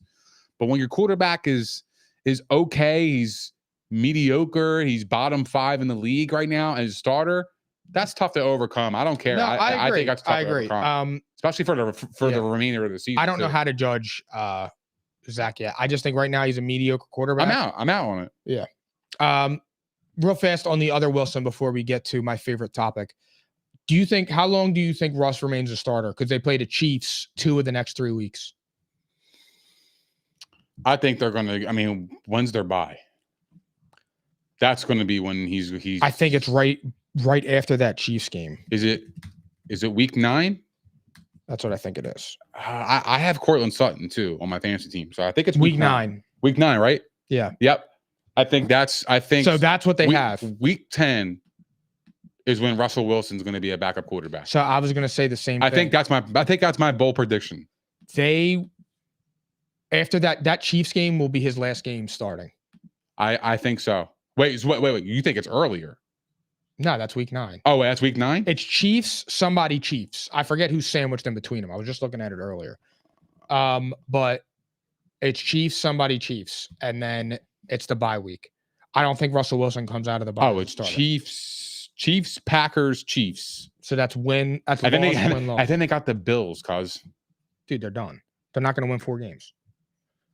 Then they got the Vikings, and the Vikings at that time they could have Jettas back. I think it don't matter if they have them or not. The Vikings are better than the Broncos. Yeah, I'm just saying, but is even a taller task. Then they play the Browns, which I think they're a good fucking team. Yeah. Then they play the Texans and Houston. Yeah. And they play the Chargers, the Lions, the Patriots, which is the easy W. They should beat them. Yeah. Chargers and the Raiders. It's over. I think by week 10 he's out. I think week 10 you're going to see a new Denver quarterback. It's going to be Stidham. Yeah. I think it's going to have to. Speaking of quarterbacks, let's talk about this quarterback. Let's talk about him, Nikki. You know what? 49er. What? I want to go back to that though, real quick. Go ahead. Because I want to be fair. Go ahead with Russell Wilson actually really isn't playing that bad. No, he's not. But when you have that contract, you have to take the brunt of it. Absolutely. That's what I wanted to say. I wanted to put that on record because I am not actually shitting on Russ. Yeah, no. Russ has actually played well. I brought it up last pod. I played player A and player B. And player B had similar stats to player A, which was fucking Josh Allen. Yep. And you chose Russell Wilson over Josh Allen blindly. Yeah. Look, he's playing good football. I just wanted to just put that on record. It's just after last year, all the shenanigans that were going on, unless he wins, it's Russ's fault. What killed Russell Wilson, and this is absolutely what fucking destroyed his image. Broncos country, let's ride.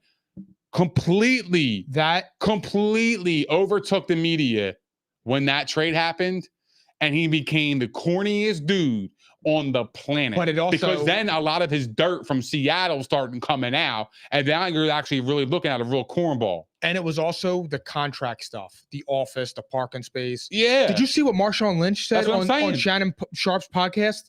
He doesn't even have a dude's number. Bro, you won the Super Bowl with him. Bro, if you ever called me from a block number, I would never talk to you again. A block number. I know. I heard that too. He said he didn't answer the phone call. I was like, who is he? He said, oh, that's Russ.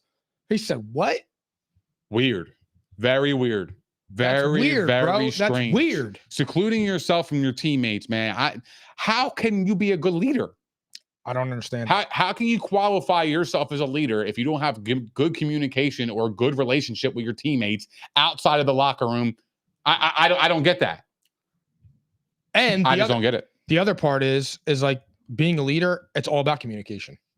When you're the quarterback of the fucking team making $250 million, I'm reaching out to every single motherfucker on the roster because I want to get to know you. Because if you're gonna pay me $250, bro, I'm going to be hungry to go get to. You know what I mean? Like, bro, I have an image to maintain too, though. He's Russell Wilson. He's running for public office. He's Russell Wilson. He's got a brand. He's tarnishing his brand. That was the worst fucking thing that ever happened to him, man. Broncos country. That was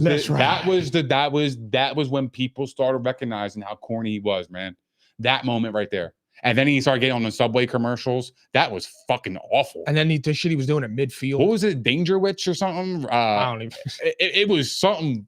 It was a mid-ass sandwich. That's what it was. Yeah, bro. It was thick-ass lunch meat. Some leather. 49ers beat the Cowboys 42-10. How'd Dak look?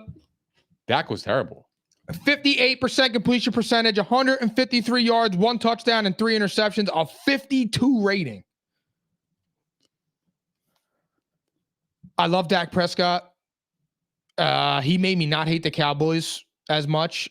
I still hate the Cowboys because I'm a diehard Eagles fan, but I'm afraid it's over for Dak being a top-tier guy. And I don't care what anybody says. For years, Dak Prescott was a top 10 quarterback. And there were moments where he was top 8. He won 2 playoffs games. I don't care. Dak Prescott was a really good quarterback. I still think he's all right. But I think the time of him, what he was 4 years ago, 3 years ago, I think that guy's non-existent. Because he was Brock Purdy was thoroughly better than him. And I don't want to hear about weapons because all I hear about is CeeDee Lamb. You brought in Brandon Cooks. You signed Michael Gallup. You got the almighty Tony Pollard. And your offense is trash. And you're the leader of that offense. And it's a shame, dude, because like I said, I really do like Dak. I really do. But after that beatdown, it's embarrassing. That's embarrassing. You talked all that shit, man. You talked all that shit. Micah Parsons is on a fucking podcast talking about get used to this. We're going to the Super Bowl. What's going on? What's going on? Talk to me. Go ahead. It's a bad game. It's a bad game. That's what it is. That's it. I think it's just a really, really bad game against a really dominant opponent. And when I watched the San Francisco 49ers, man, and what they did to this Dallas team, I'm afraid that nobody could fuck with the Niners. You're crazy. I'm afraid of that. Eagles will fuck them up. You think the Eagles will whoop their ass like that? Look, I'm not saying we're going to blow them out. Fuck them up? Like, what do you mean fuck them up? Because, I don't see no blowout happening again. No, they won't blow them out. But the 49ers will never do to the Eagles what they did to the Cowboys. I don't care if you have fucking Brock Purdy or not. I don't care if it's Josh Johnson. I don't care if it's CMC back there. The Eagles' offensive line is better than the 49ers. It was a tough spot for Dallas. The defensive line is better. The wide receivers are better. The cornerback is better. The quarterback is better. It was a tough spot for Dallas, though. In fairness, no, it wasn't. You're on the ready road for that game. No, but look, you're on the road. It's Sunday night football.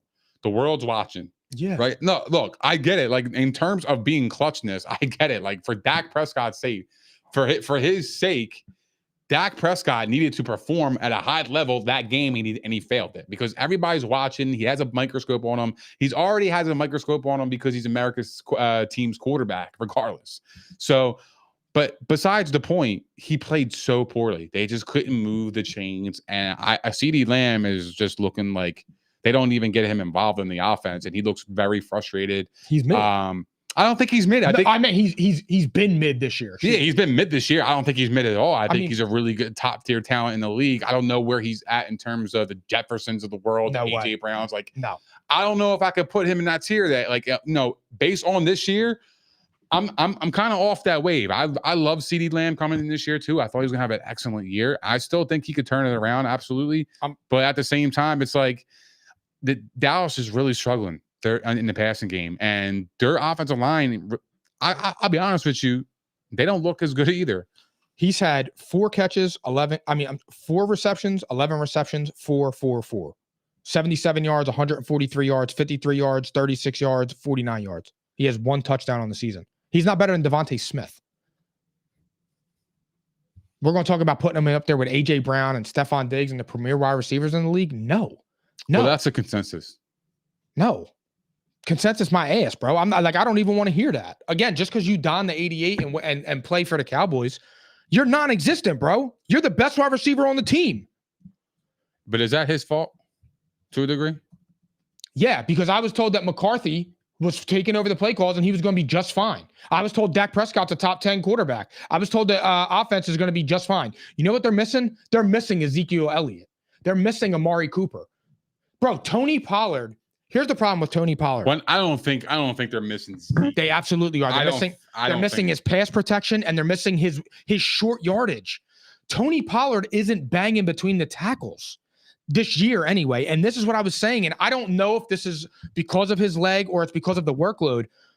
But Tony Pollard does not have the burst that he had a year or two ago. And it's evident. They're not even using him in the passing game. And I don't think that has anything to do with the injury or Zeke. I don't think they're not using him in the passing game because their offense has no juice. Their offense is boring as shit.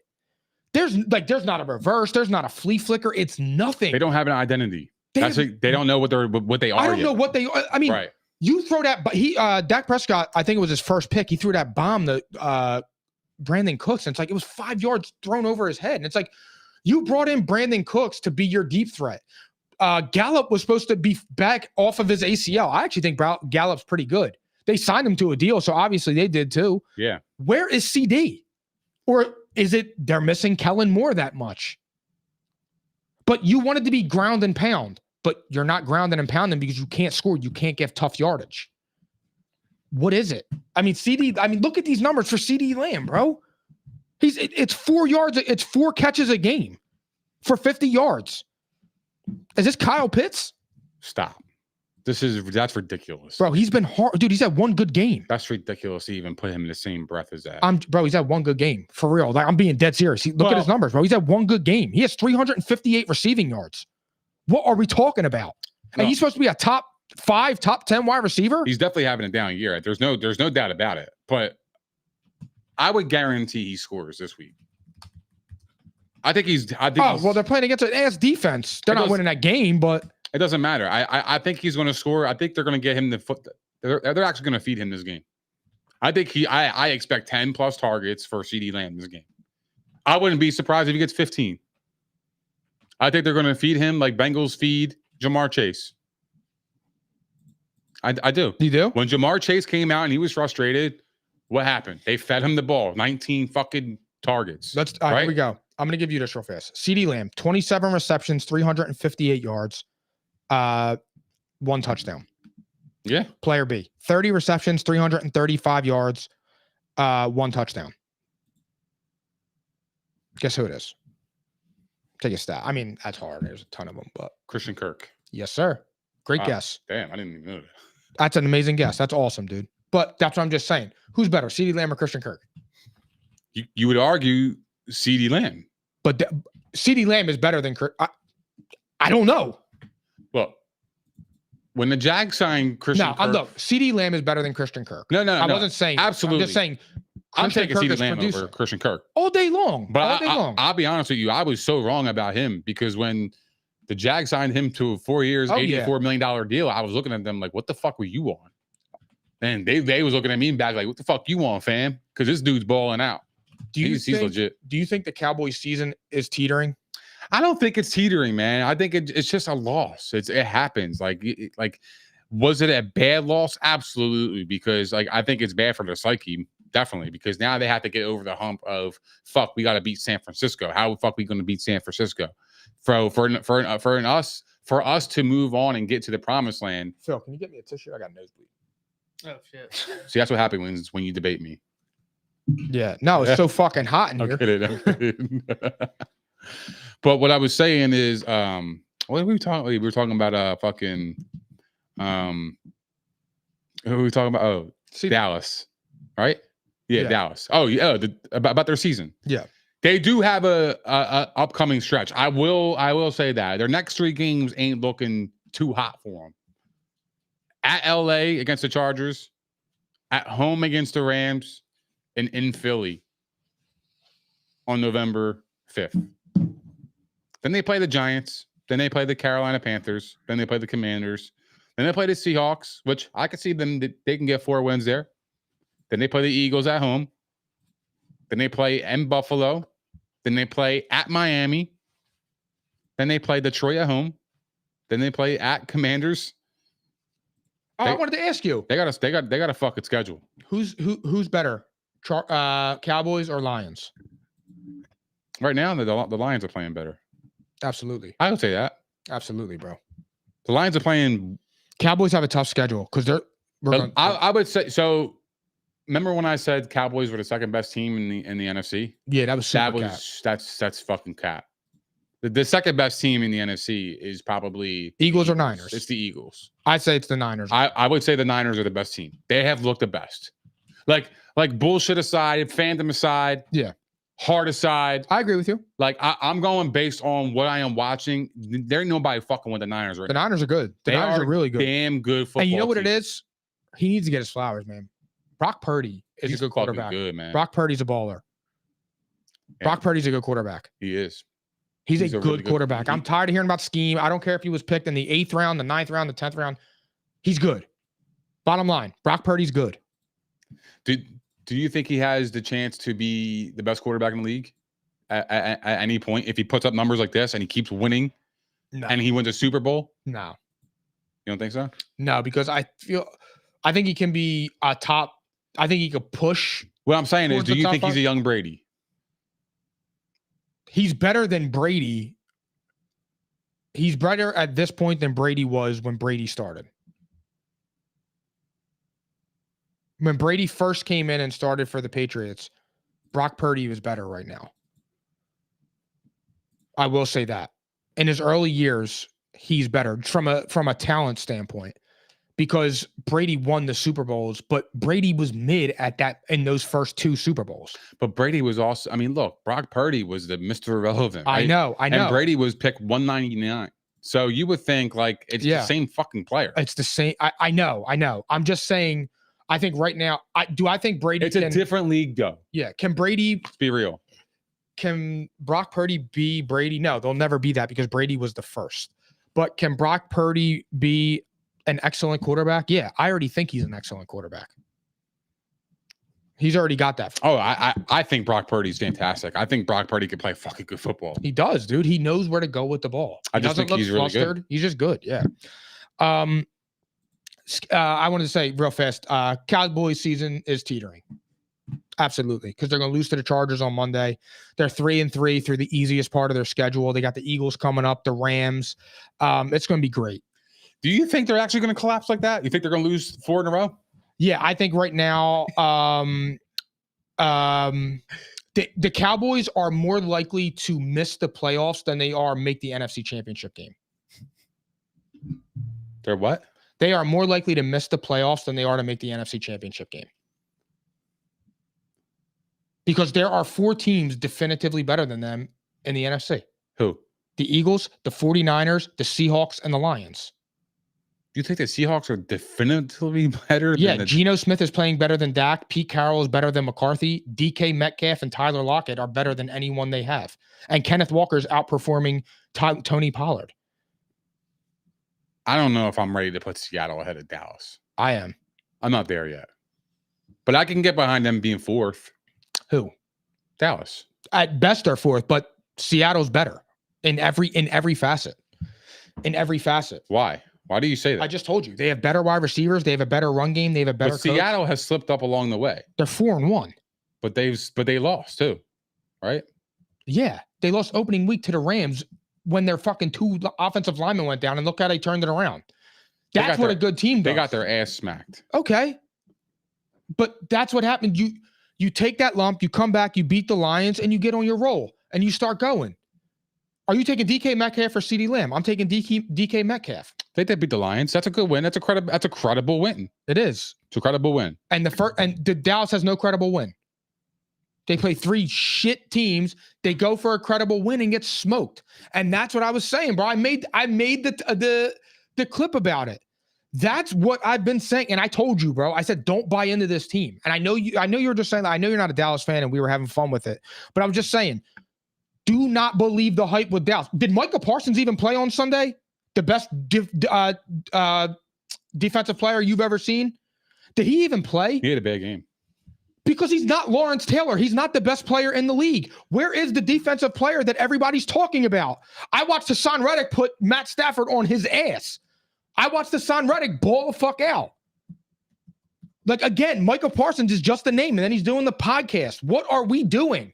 Michael Parsons is a ball hawk. Marco Parsons is really good, but he is an unaccomplished player. He is an unaccomplished player.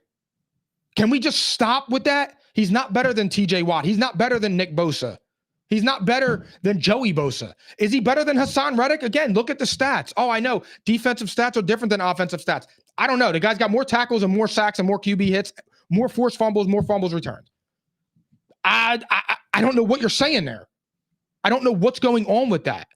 I just keep saying it over and over. Stop buying into the fucking Cowboys. They do the same shit every year. They win the offseason with the hype, and then they come in, they beat up on bad teams like they just did, and the first shot you get to get a quality win and silence all the doubters, you fall flat on your face. And I'm just sitting back there like, told you. Let me ask you a question. Do you don't think Lawrence Taylor has never had a game where he hasn't had an impact on the game? I'm sure he did. But he also has MVPs and shit. But we weren't alive, and it's probably different for the social media era. But bro, it's actually wild. Like, there are people that think Michael Parsons is without question the best defender in the league. Oh, I think he is, but he's simply not. But who do you think he is? TJ Watt's better. TJ Watt makes more of an impact. Nick Bosa makes more of an impact. Last year, Hassan Reddick had more of an impact. Look what Hassan Reddick did in that NFC Championship game, bro. Come on. It's tough. So you would take TJ Watt over Michael Parsons? Yeah. Just tell me, but here's my thing. What are the accolades that gives Michael Parsons all this shit? I'm not mad about TJ Watt. I like TJ Watt. I think he's really good. I picked him to be defensive player of the year last year, and he actually won. Yeah. I picked Michael Parsons this year because it's like, put up or shut up. And you can make a case he is. Michael Parsons is defensive player of the year this year. I mean, why not? Bring up his stats. How many sacks does he have? It's got to be like at least a couple, right? How many sacks? Yeah. 4. 4 sacks? Yeah. That's pretty good. That's not bad. My thing is, dude, is just like, I don't understand. But the impact is the pressure rate. The pressure rates. When he's getting constant pressure, that is what the impact is that he makes. It doesn't always, defensive impact doesn't necessarily always go on the stat sheet. It's not going to look pretty on the stat sheet, right? Yeah. A cornerback ain't going to have a lot of tackles. You're telling me Darrelle Revis, his stats, just say he had 55 tackles in that 1 year, right? Yeah. And he had 10 picks or 7 picks, right? Yeah. He had 7 picks with 55 tackles. You think that's a good year? Yeah. But you think it's defensive player of the year kind of worthy shit? I mean, I don't. Based on statistics on the defensive side of the ball. I'm genuinely asking because what I'm saying is, the point I'm making is that defensive stats don't always really tell the full story for that player. I mean, Hassan Reddick has 1 less sack than Michael Parsons and has played in 2 less games. Like, I'm just saying. This year, dude. No, I know, but you got to understand, like, there's other defensive stats don't always tell the full story, though. No, I know that, but I'm just telling you, when every time I look at player A and player B, and it's Hassan Reddick versus Michael Parsons, The stats are fucking similar for a guy that everybody is telling me is far and away the best player and the best defensive player in the league. And I'm just saying, if that was the case, the solo stats, the sacks, the forced fumbles, they would be blowing others out of the water. And there's a player in your own division that gets no notoriety because he's getting double teamed, bro. But bro, that's Reddick is on a squad that is absolutely loaded on the front. Right? He's got DeMarcus Lawrence. Right? I'm just saying. Yeah. Right? So he's getting single teamed a lot more than Parsons. Oh, good one, Chris. Jalen Carter has 3.5 sacks. He's been a fucking monster. Yeah, Jalen Carter's been fucking excellent. I know. That's a different thing. He's fired. Yeah. Anyway, go ahead. I'm sorry. I just get pissed off because it's like these. My hatred for the Cowboys has gotten back to. No, I get it, but this defensive stats don't really. Nobody takes defensive stats into. How do you win defensive player of the year? Well, I think it depends on the position too. Like cornerback is going to be different than somebody that's a defensive end. Defensive end is not going to have a lot of tackles. They're just going to have a lot of sacks. But my thing is the impact. That's the impact that they have on the impact you need to make. But if you're just running around the field and it's just like, yo, he's always around the ball and they're assisted tackles, it's like, okay, well, you're a defensive end. You're supposed to be rushing the quarterback. Like, how are you the best defensive player in the league? And the best way to stop you is to run at you. Let me ask you a question. Do you think teams go in and think, oh my God, we got to stop Hassan Reddick? No, but that's not my problem. I think they do. Right? They should. I think they do. But I don't think they fear him just as much as they fear Micah Parsons. But they should, because Hassan Reddick had better numbers than Micah Parsons. Like Micah Parsons, that's what you got a game planned around him, because you got to know where he's at all times. Bro, we know the game field. Plan. Bro, run the ball at him. When you watch Parsons, man, the dude just jumps off the screen. I'm gonna be able to explain it better one day. But when I watch him, bro, I'm dead ass serious, man. It's like it's different, dude. Like, no, I know. A weird kind of thing. Like, he is a fucking freak of nature. Like he just commands a lot of attention. And Jalen Carter and these boys don't. I mean, I don't understand it. No. But the Eagles have more dogs on the front that you got to pay attention. If you doubled Fletcher Cox, you're singling Hassan Reddick. You double Hassan Reddick, you're singling Jalen Carter. Jalen Carter is going to eat up anybody in this league. He is a fucking freak of nature. He was our rookie defensive player of the year. Yeah, he's got that. And I think he's going to get that in the bag. I think he's legit. I think he's like one of them ones. I want to. So yeah, I think the attention span matters when it comes to schemes and defense and offensive schemes against the line. Absolutely, It matters. I know. Look, I believe that. We will see. But I love Reddick. Reddick is fucking good. Reddick is fucking top fucking defensive player in the league. He's awesome. And I'm tired of these Cowboys getting all this notoriety, and they just year after year, it's like, yo, you're a great regular season team, and it's the same hype every single year. Bro, they beat up on all these shit teams, and everybody was like, yo, they're going to the Super Bowl. They're better than the Eagles. This, that. You play a good team, bro, and it wasn't even like it was competitive. And that's what I'm talking about. Yeah, you could beat the Jets. You could beat the Patriots. You could beat the Giants. Those teams suck. They're 3 of the 6 worst teams in the league. And then you lay the egg against Arizona, and it's like, come on, man. Come on. But let's go back to the Eagles. Week 6 preview. Eagles -6.5 at the Jets. Do you think there's an upset, or did the Eagles keep rolling? Eagles are going to keep rolling. Zach Wilson's going to have a hard time against his Eagles defense. I expect the Eagles to win here. I expect the Eagles to cover. Jets coming off a win. I just don't see a back-to-back performance from them. I think the Eagles absolutely cover the 6.5 here. I think the Eagles dominate this game. I think the defensive line should eat up that offensive line, and just they're going to crush Zach Wilson. Yeah, absolutely. Not really much to debate on that. That's just this game is boring as fuck to me. There's nothing much to really talk about. I expect the Eagles to perform well. I'm looking forward to seeing Jalen Hurts against his defense, though. Yeah, this is a big test for him, but I think the Eagles roll. Patriots -3 at the Raiders. Bill Belichick versus Josh Daniels. Who do you think needs this game more? Yo, oddly enough, man, it's got to be Bill, bro.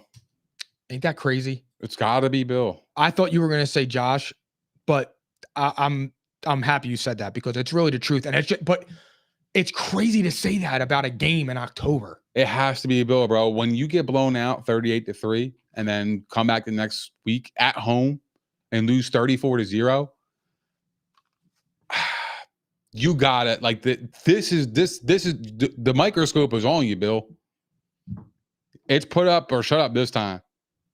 Like this is the game. Like I think the Patriots should actually win. Yeah. If the Patriots played like they did in the first couple weeks of the season, they're beating this Raiders team.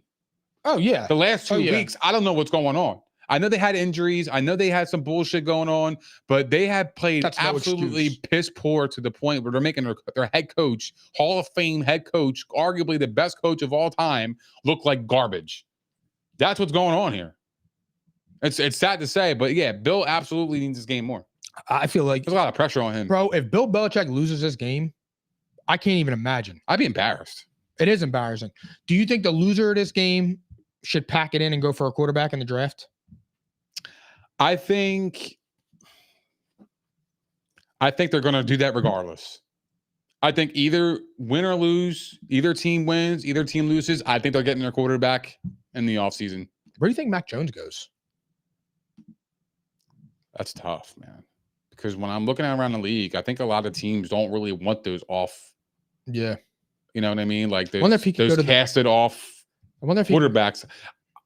I know the Bucs and Baker was a marriage, but I don't see anywhere else. What about the Rams, the Vikings? The Vikings can be interesting, you know, but I mean, look, it depends on if you believe in Mac. If you believe Mac Jones is a top 15 quarterback, absolutely you're going to be interested. Yeah. Absolutely. There's top 15 quarterback. If you have a top 15 quarterback, you could be successful. Absolutely. I mean, look at the Niners.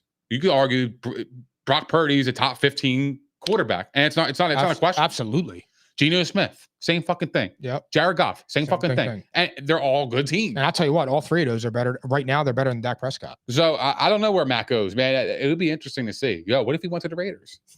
I know. With Josh, who do you got in this game? I'm going New England. I am too. And honestly, I had no idea why. Only reason I'm saying New England is because it's like at some point it's got to give. Bro, I watched them against the Saints, and I have never seen New England look like New England. Like they looked inept. They looked like they didn't have training camp. They looked like they got beat in every single phase in that game. And I couldn't believe it. I know. It's hard. It's weird seeing that shit. It's weird seeing a Bill Belichick team get the shit beat out of them. Like 34-0, Bill. Damn, bro. And the following week, 38-3. Like you scored 3 points and gave up fucking 70 something in 2 weeks. The differential in points is 69 in the last 2 weeks. I fuck with that. That's fucking crazy. Me too. Absolutely. But what I'm saying is 69 points. It's wild. Shit. Lions -3 at the Buccaneers. Which one of these two teams? Two teams that have both had impressive starts, but who do you think is more? Gotta be the Bucs, bro. I know the Lions beat the Chiefs. I know. I get it. But the Bucs being where they are right now, I think their win total was about 6.5 wins. Bro, they're the best team in that. 5.5 wins. They were a mile long shot to win this division. They were dead last, the Bucs. And the Bucs look like they have rise from the ashes. Baker Mayfield looks pretty good. Mike Evans has performed really well. I know he's injured. I know he has a hamstring injury. Chris Godwin's been getting involved. Rashad White's getting involved. He's got 17 touches per game. He's excellent. I know he could probably be a little bit, more efficient, but at the same time, they're getting their players involved, and eventually, when good players get involved, they are going to crack open and they are going to produce. So, I think the Buccaneers, to me, have been the most impressive, and I know the Lions have been good. I'm not trying to take it away from them, but the Bucs, to me, have been quietly impressive. Yeah, I can't believe the Bucs start. I really can't. I'm so happy for Baker, dude. Yeah, I'm so happy, man. That's awesome because you know how big of a fan I am. He's totally rebuilding his image, but the Lions. When's the last time the Lions were 4-1? I told you, bro. They're going to the NFC Championship game. I love the Lions. I like the Lions. They're going to the NFC Championship game. I'm a fan of the Lions. I think they're a good team. I've always thought they were a good team. But as far as the more impressive start, it's the Buccaneers because nobody thought they were going to be anything. No way, dude. Bucs are all coming off a bye week. Lions are coming off a big win against the Panthers. Who you got? I got the Lions here. I think they're the better team. And I think the better team and Dan Campbell always going to have his guys focused regardless. I'm going to go with the Lions here. I'm worried about this game because I think like the temperature in fucking Tampa in October is fucking hot, bro. It's hot as shit. I was there last year, bro. I was burnt head to toe. Climate change. I was fucking burnt. I was as red as my Tampa shirt, the Bucs shirt, and my shirt was red. Are you as red as your eyes? Yeah. It's red. No, they wore down. Oh, they wore down. The first hour, you were. I was on some shit. Yeah. Fire. Anyway, but yeah, no, I got the Lions here. I'm going Buccaneers here. I'm going the Buccaneers. It's just a hunch. And they're coming off a bye. Yeah, I think Lions hung 40 on the Panthers. Buccaneers are nice and fresh. Lions got to travel down to Florida. It's hot. Give me Baker and the Bucs for the upset. I like it. Saints -1.5 at the Texans. Do you think CJ Stroud is a lock for Rookie of the Year? Offensive Rookie of the Year, I'm sorry. If he's not a lock, then somebody has to be absolutely going banana land. But I would argue Puka Nacua could go in it. Why can't he? If he's putting up these fucking numbers all year, I know, but bro, Puka Nacua is going to win this shit. Not unless, but if CJ Stroud has 7-8 wins, there's no way. If Puka Nacua has 100 catches this year, 100% he's getting it. That would, if he had 100 catches, CJ Stroud threw for 4,000 yards, 4,500 yards, and had 8 wins. I would love to see who won that. It's going to be close because Puka Nacua has 46 catches already and 572 yards and 2 touchdowns. Remember, he's a 5th-round pick. This guy, Stroud, is the number 2 overall pick. Like, he's supposed to do pretty well. He's exceeding expectations this quick, right? Yeah. You would say? I thought he would have some growing pains. Yeah, this guy's coming in there and fucking slinging it, throwing 300 like it's nothing. I know. And it's like Tank Dell, Nico Collins, Dalton Schultz, Damian Pierce has been ass too. But how do you go against Puka? I know. I mean, look, he has 3 100+ yard games. 119 yards, 147 yards, 72 yards, 163 yards, 71 yards. This guy's a fucking monster. Fucking 50. If this guy's season ended right now, and next year in fantasy, you looked at this and you said 46 catches, 572 yards, and 2 touchdowns, and he's a rookie, you would think, wow, there might be like some potential here for this guy for next year. And it's 5 games. And it's 5 games. 46 catches. He's on pace for 18. There's no way this guy is losing. There's no way he's losing. Unless he completely falls off the face of the earth. That ain't happening. But one bad game for him ain't going to kill him. That ain't happening. 46 catches already? He can have 4 catches and be at 50 in fucking 5 games. 6 games. That's insane, bro. Who do you got in this game? It's a third of the season. Well, here's the thing. Puka ain't going nowhere. That's for sure. What? He ain't going nowhere. Good. Anyway, I'm sorry. I didn't want to get off topic. That's all good. I'm actually, no, fuck that. I was on topic. Yeah, I know. Yeah. No. Puka. Yeah. It could come down to them too. I'm curious on that. Who you got in this game? Texans. So do I. The Saints to me are so hard to trust. They're a mid team. And I'm not saying the Texans they're easy to trust, but the Saints to me are just a hard team to trust. I think the Texans have been playing excellent football. I think the momentum is going to keep riding here in Houston. I like them at home with the upset. If you want to call it an upset, I think Houston is going to win this football game. So do I. Saints are also coming off a dominant win blowout. Yeah. They're traveling. They're traveling again. Yeah. No, they're still in Dallas, but it's not far. It's still in Dallas. It's like it's a bus ride. It's a bus ride away from New Orleans to Houston. It's a bus ride. Yeah. Couple hours. No, wait, weren't they in New England? Yeah, but what I'm saying is they're traveling this week. Oh, yeah. No, last week against. Yeah, no, I know. Oh, okay. And they come back home, but they're traveling. They're in Houston this week. Oh, I got. There's not much travel there, so okay. I don't think that's a factor in this game. I just think Houston's better. Right? I definitely got the Texans. They're playing better. Yeah, I got the Texans here. All right, these fucking Cowboys -2.5 at Chargers. That is a weird line. But it's because the Chargers don't really have a good home field. Dallas Cowboy fans will be in LA. It's Kellen Moore versus Dan Quinn. They're both very familiar with each other. Oh, yeah. That'll be a battle. Who do you think it's more important to? And is it a must win for either of these teams? Look, I think this is a big game for either or, because if Justin Herbert loses his game, everybody's going to be criticizing him. They're going to be like, "Oh wow, he can't win. You know, he's still struggling. He can't close out. Can't beat good teams. He's losing at home." Then if the Cowboys lose, it's like, "Oh, I told you about the Cowboys. How about them Cowboys? They really are the best team." And blah, blah, blah.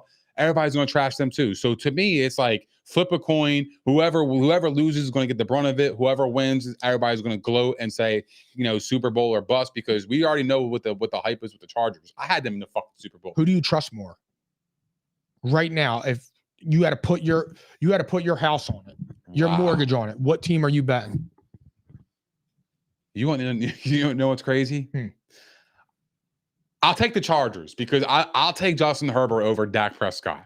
If I'm putting all my fucking money in this shit, I will take Justin Herbert right now over Dak Prescott. Am I scared as shit to lose my bread? Absolutely. So here's the thing. The whole game, I'm going to be biting my fucking fingernail. I feel like they're kind of mirror images of each other, where neither of these teams are trustworthy.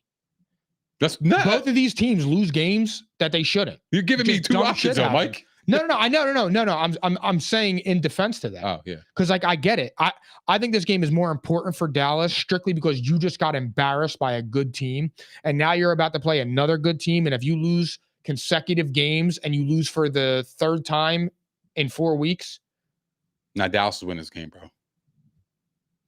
If you lose to the Chargers, their season's done. I mean, they're look, 3-3. If they lose to the Chargers, it's not like a damn man, you lost to the Chargers. It's like, they're a good team too, though. In fairness, but that's the problem. expectations- Dallas doesn't beat good teams. But the expectations also, it comes with that. Bro, it was the same thing when they blew out the Bucs last year. Everybody said the Bucs were some shit. The Dallas Cowboys blow them out, and it's like, yo, these Cowboys are for real. We're going to the NFC Championship game, bro. They all went and got their chin straps lined up and their see-through Jordans with the dirty white socks. And then what happens? They play a good team against the 49ers, and they get the shit beat out of them. It is clockwork with this team.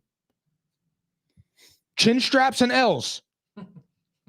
That's it. That's the episode. Yeah. I'm Chin cool with- straps and L's. That's what it is. Chargers win this game. They win this game by at least 8 points. Cowboys go to 3-3. And I'm going to have a great TikTok on Monday at about 11:30. Please follow us at Psychotic_Iconic. Who you got? I got Dallas. Of course you did. Of course. At least you stay consistent, buddy. Nah, I got mean, Dallas, and the only reason why I got Dallas, and I'm the only fucking reason, is they just got humiliated. But the Chargers are coming off a bye, so like, yo, you really are a Cowboy. but like at the same time, it's like, bro, they just got humiliated on a national stage, prime time. They have a chance to kind of erase that because they're on prime time again. They play Monday night. If they get blown out or beat down 2 consecutive weeks on prime time, oh my God. Oh my God. That's not going to happen. Will you be finally ready to say what I've been telling you? That's not going to happen. They're not going to get blown out twice in a row and on national stage like that. You just put the kibosh on them. I don't think that would happen. I think they're too good of a team for that to happen again. You see, A team can learn from their mistakes, bro. I hope it happens. I fucking hate the Cowboys. I don't give a shit about them. But do I think it's going to happen? I'm going to say no. I think they're going. I think the Dallas Cowboys are going to win this game. I think they need it more than the Chargers because the way their schedule is shaping up right now, they have to win this game because the back half of that schedule is not friendly. Yeah, because what do we say? They're playing Seattle, Buffalo, the Eagles twice, the Commanders, the Dolphins. Yeah, they need this game. This game means more to them than Chargers, I think. I agree. It does. It means more to Dak and the Cowboys than it does to the Chargers, but the Chargers are rested. Coming off the bye, and they're getting Eckler back. But man, it means a lot to the Chargers too, because like again, bro, like this is a way too talented team to be where they are. They're 2-2. They're 2-2. If they lose this game, they'll be 2-3. And you look at this roster, like how the fuck are they 2-3? I don't understand that. But Houston, Dallas, awesome, comes back. Yep, that's gonna be a factor. All right, I did week 4 again. What the hell am I doing? No, week 6. Yeah, week 6 slate. I don't know why I wrote that down. Broncos at Chiefs. Chiefs minus 10.5. Chiefs minus 10.5, and I can't believe it's that low. I'm serious. I think this line should be minus 14. This Broncos team is fucking garbage. I know. I'm taking the Chiefs both ways here. I'm not even thinking twice. I would be shocked if the Broncos even keep it close. Oh no, there's no way. Ravens minus 3.5 at the Titans. I got the Ravens here, and I'm not even confident with this pick. Nah, fuck that. I'm gonna go with the upset here. I'm gonna go with the Titans. I thought about it. I'm going to take the Ravens on the money line, but I'm going to take the Titans to keep it close with a potential for them to lose. They have 7 starters out. Who, Titans? Nah, the Ravens. Oh yeah, no, I'm taking the Titans. I think the Titans. Mike Vrabel knows how to play Lamar. Yeah, I know. That's what I'm holding on to. Yeah, and 3.5 points. I'll take that for the Titans, and I'm home. Commanders at. Well, no, I think it's in London, right? Yeah, it's at London. So I'm gonna take the Titans here. Commanders at Falcons. Falcons -2.5. I got the Commanders. I got the Commanders. I think day. They bounce back. This is my iconic lock of the week. Yeah, they're gonna bounce back. Love them. Yep. Vikings -2.5 at Bears. I'm gonna go with Chicago here. I think they are playing a lot better. Vikings don't have Jettas. I think the Bears can absolutely keep up with them and on offensively. The way they've been playing, I think they're gonna win this game.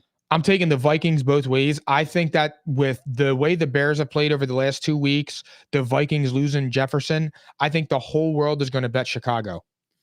I think it's going to bet Chicago like it's over. I love the Vikings. They're one of my favorite bets of the day. Love them. Seahawks at Bengals. Bengals -3.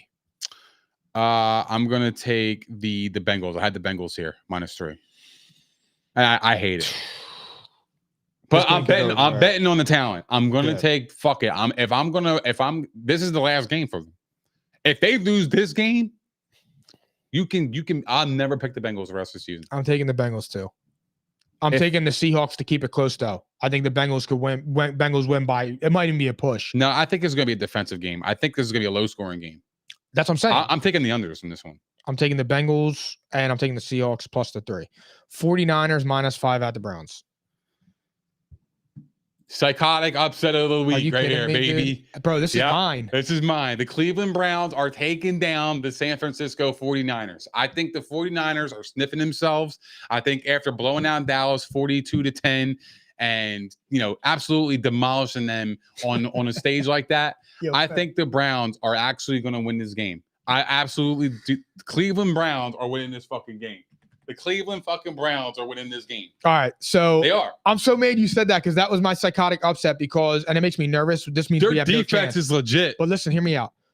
Their offensive line and their defensive line can match the 49ers offensive line and defensive line. Their defensive backs can match up against their wide receivers. Brock Purdy right now is better than Deshaun Watson, but I feel like the Browns are coming off a bye. The 49ers are riding high. I like this spot for the Browns. I just do, man. When I look at this and it's in Cleveland. Yeah, dude. When I look at this game, I'm just like, there's something off about it. Yeah. I like the Browns. This is my P&I upset of the week. Colts at Jaguars. Jaguars -4.5. I'm going to go Jags here. I think the Jags absolutely win. I think they win and they cover the 4.5. Me too. Jags roll. Yeah. Only thing that's a little bit concerning, they spent 2 weeks in London. Could they have some lag about coming back home and shit like that? Panthers at Miami. Miami -13.5. 13.5 is a lot of fucking points, man. That's a lot of points. But I'm going to take Miami -13.5. I think Miami they're one of those teams, like when you see a point spread like this, like I feel like you should always just go with it. Yeah. Because their offense could score at will. And when you have an offense that could score at will like that, and you have running backs that could take it to the house at any moment, I'm going to absolutely take the points here. So I'm going to take Miami -13.5. Me too. When spreads are that high, you lay those points. They're that high for the reason in the NFL. Yeah. Love Miami. Cardinals at Rams. Rams -6.5. I got the Rams here. I think they're a better team. I think the Cardinals are going to give them a fight. So I'm going to take the Cardinals with the points. I'll take Arizona +6.5. I got the Rams both ways. They're better than the Cardinals by a touchdown, especially with Cooper back. It's a second week. He should eat Puka, blah, blah, blah. Giants at Bills. Bills -14. This is my this is my iconic lock of the week. The Bills are absolutely covering this 14. I don't give a shit what anybody says. I know, I get it. Brian Daboll's coming back to Buffalo, but he's about to get his ass whipped by the Bills. Yeah, I'm taking the Bills both ways too. It's actually weird. We have 3 teams this week that are double digit. Yeah, lock it up. Crazy. Lock it up for the Bills, bro. All right, everybody. That concludes 177. That was a long ass 2 hours, but that was a lot of information. Thank you guys for tuning in. We are coming back next Thursday at 8 o'clock. Nick, take it away.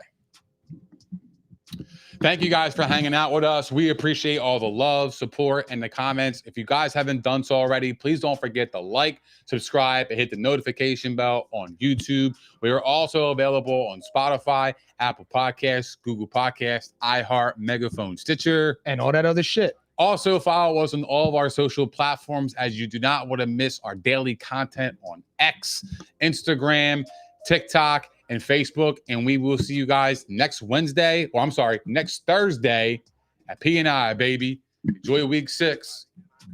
I'm caps lock different. It's facts, not fiction. Said I black out for real, then the track gone missing. If it's cap, I'm dipping. We ain't talking about a move, then it's flatline finished. When I spaz, I'm grinning. Put a peel off in the Sadies and I pass by spinning. It's perks with this life, but I don't have my skinach. Took a quick trip and now I'm back home winning. And I see they eyes pop like I snack on spinach. Pull up to the spot, she tryna grab my digits. I'm already 8 shots, a Henny past my limit. Here you go. Hazards with a dash full of tickets. I'ma act like I don't see them. I got bad eye vision. Y'all can't pass my scrimmage. While y'all tripping this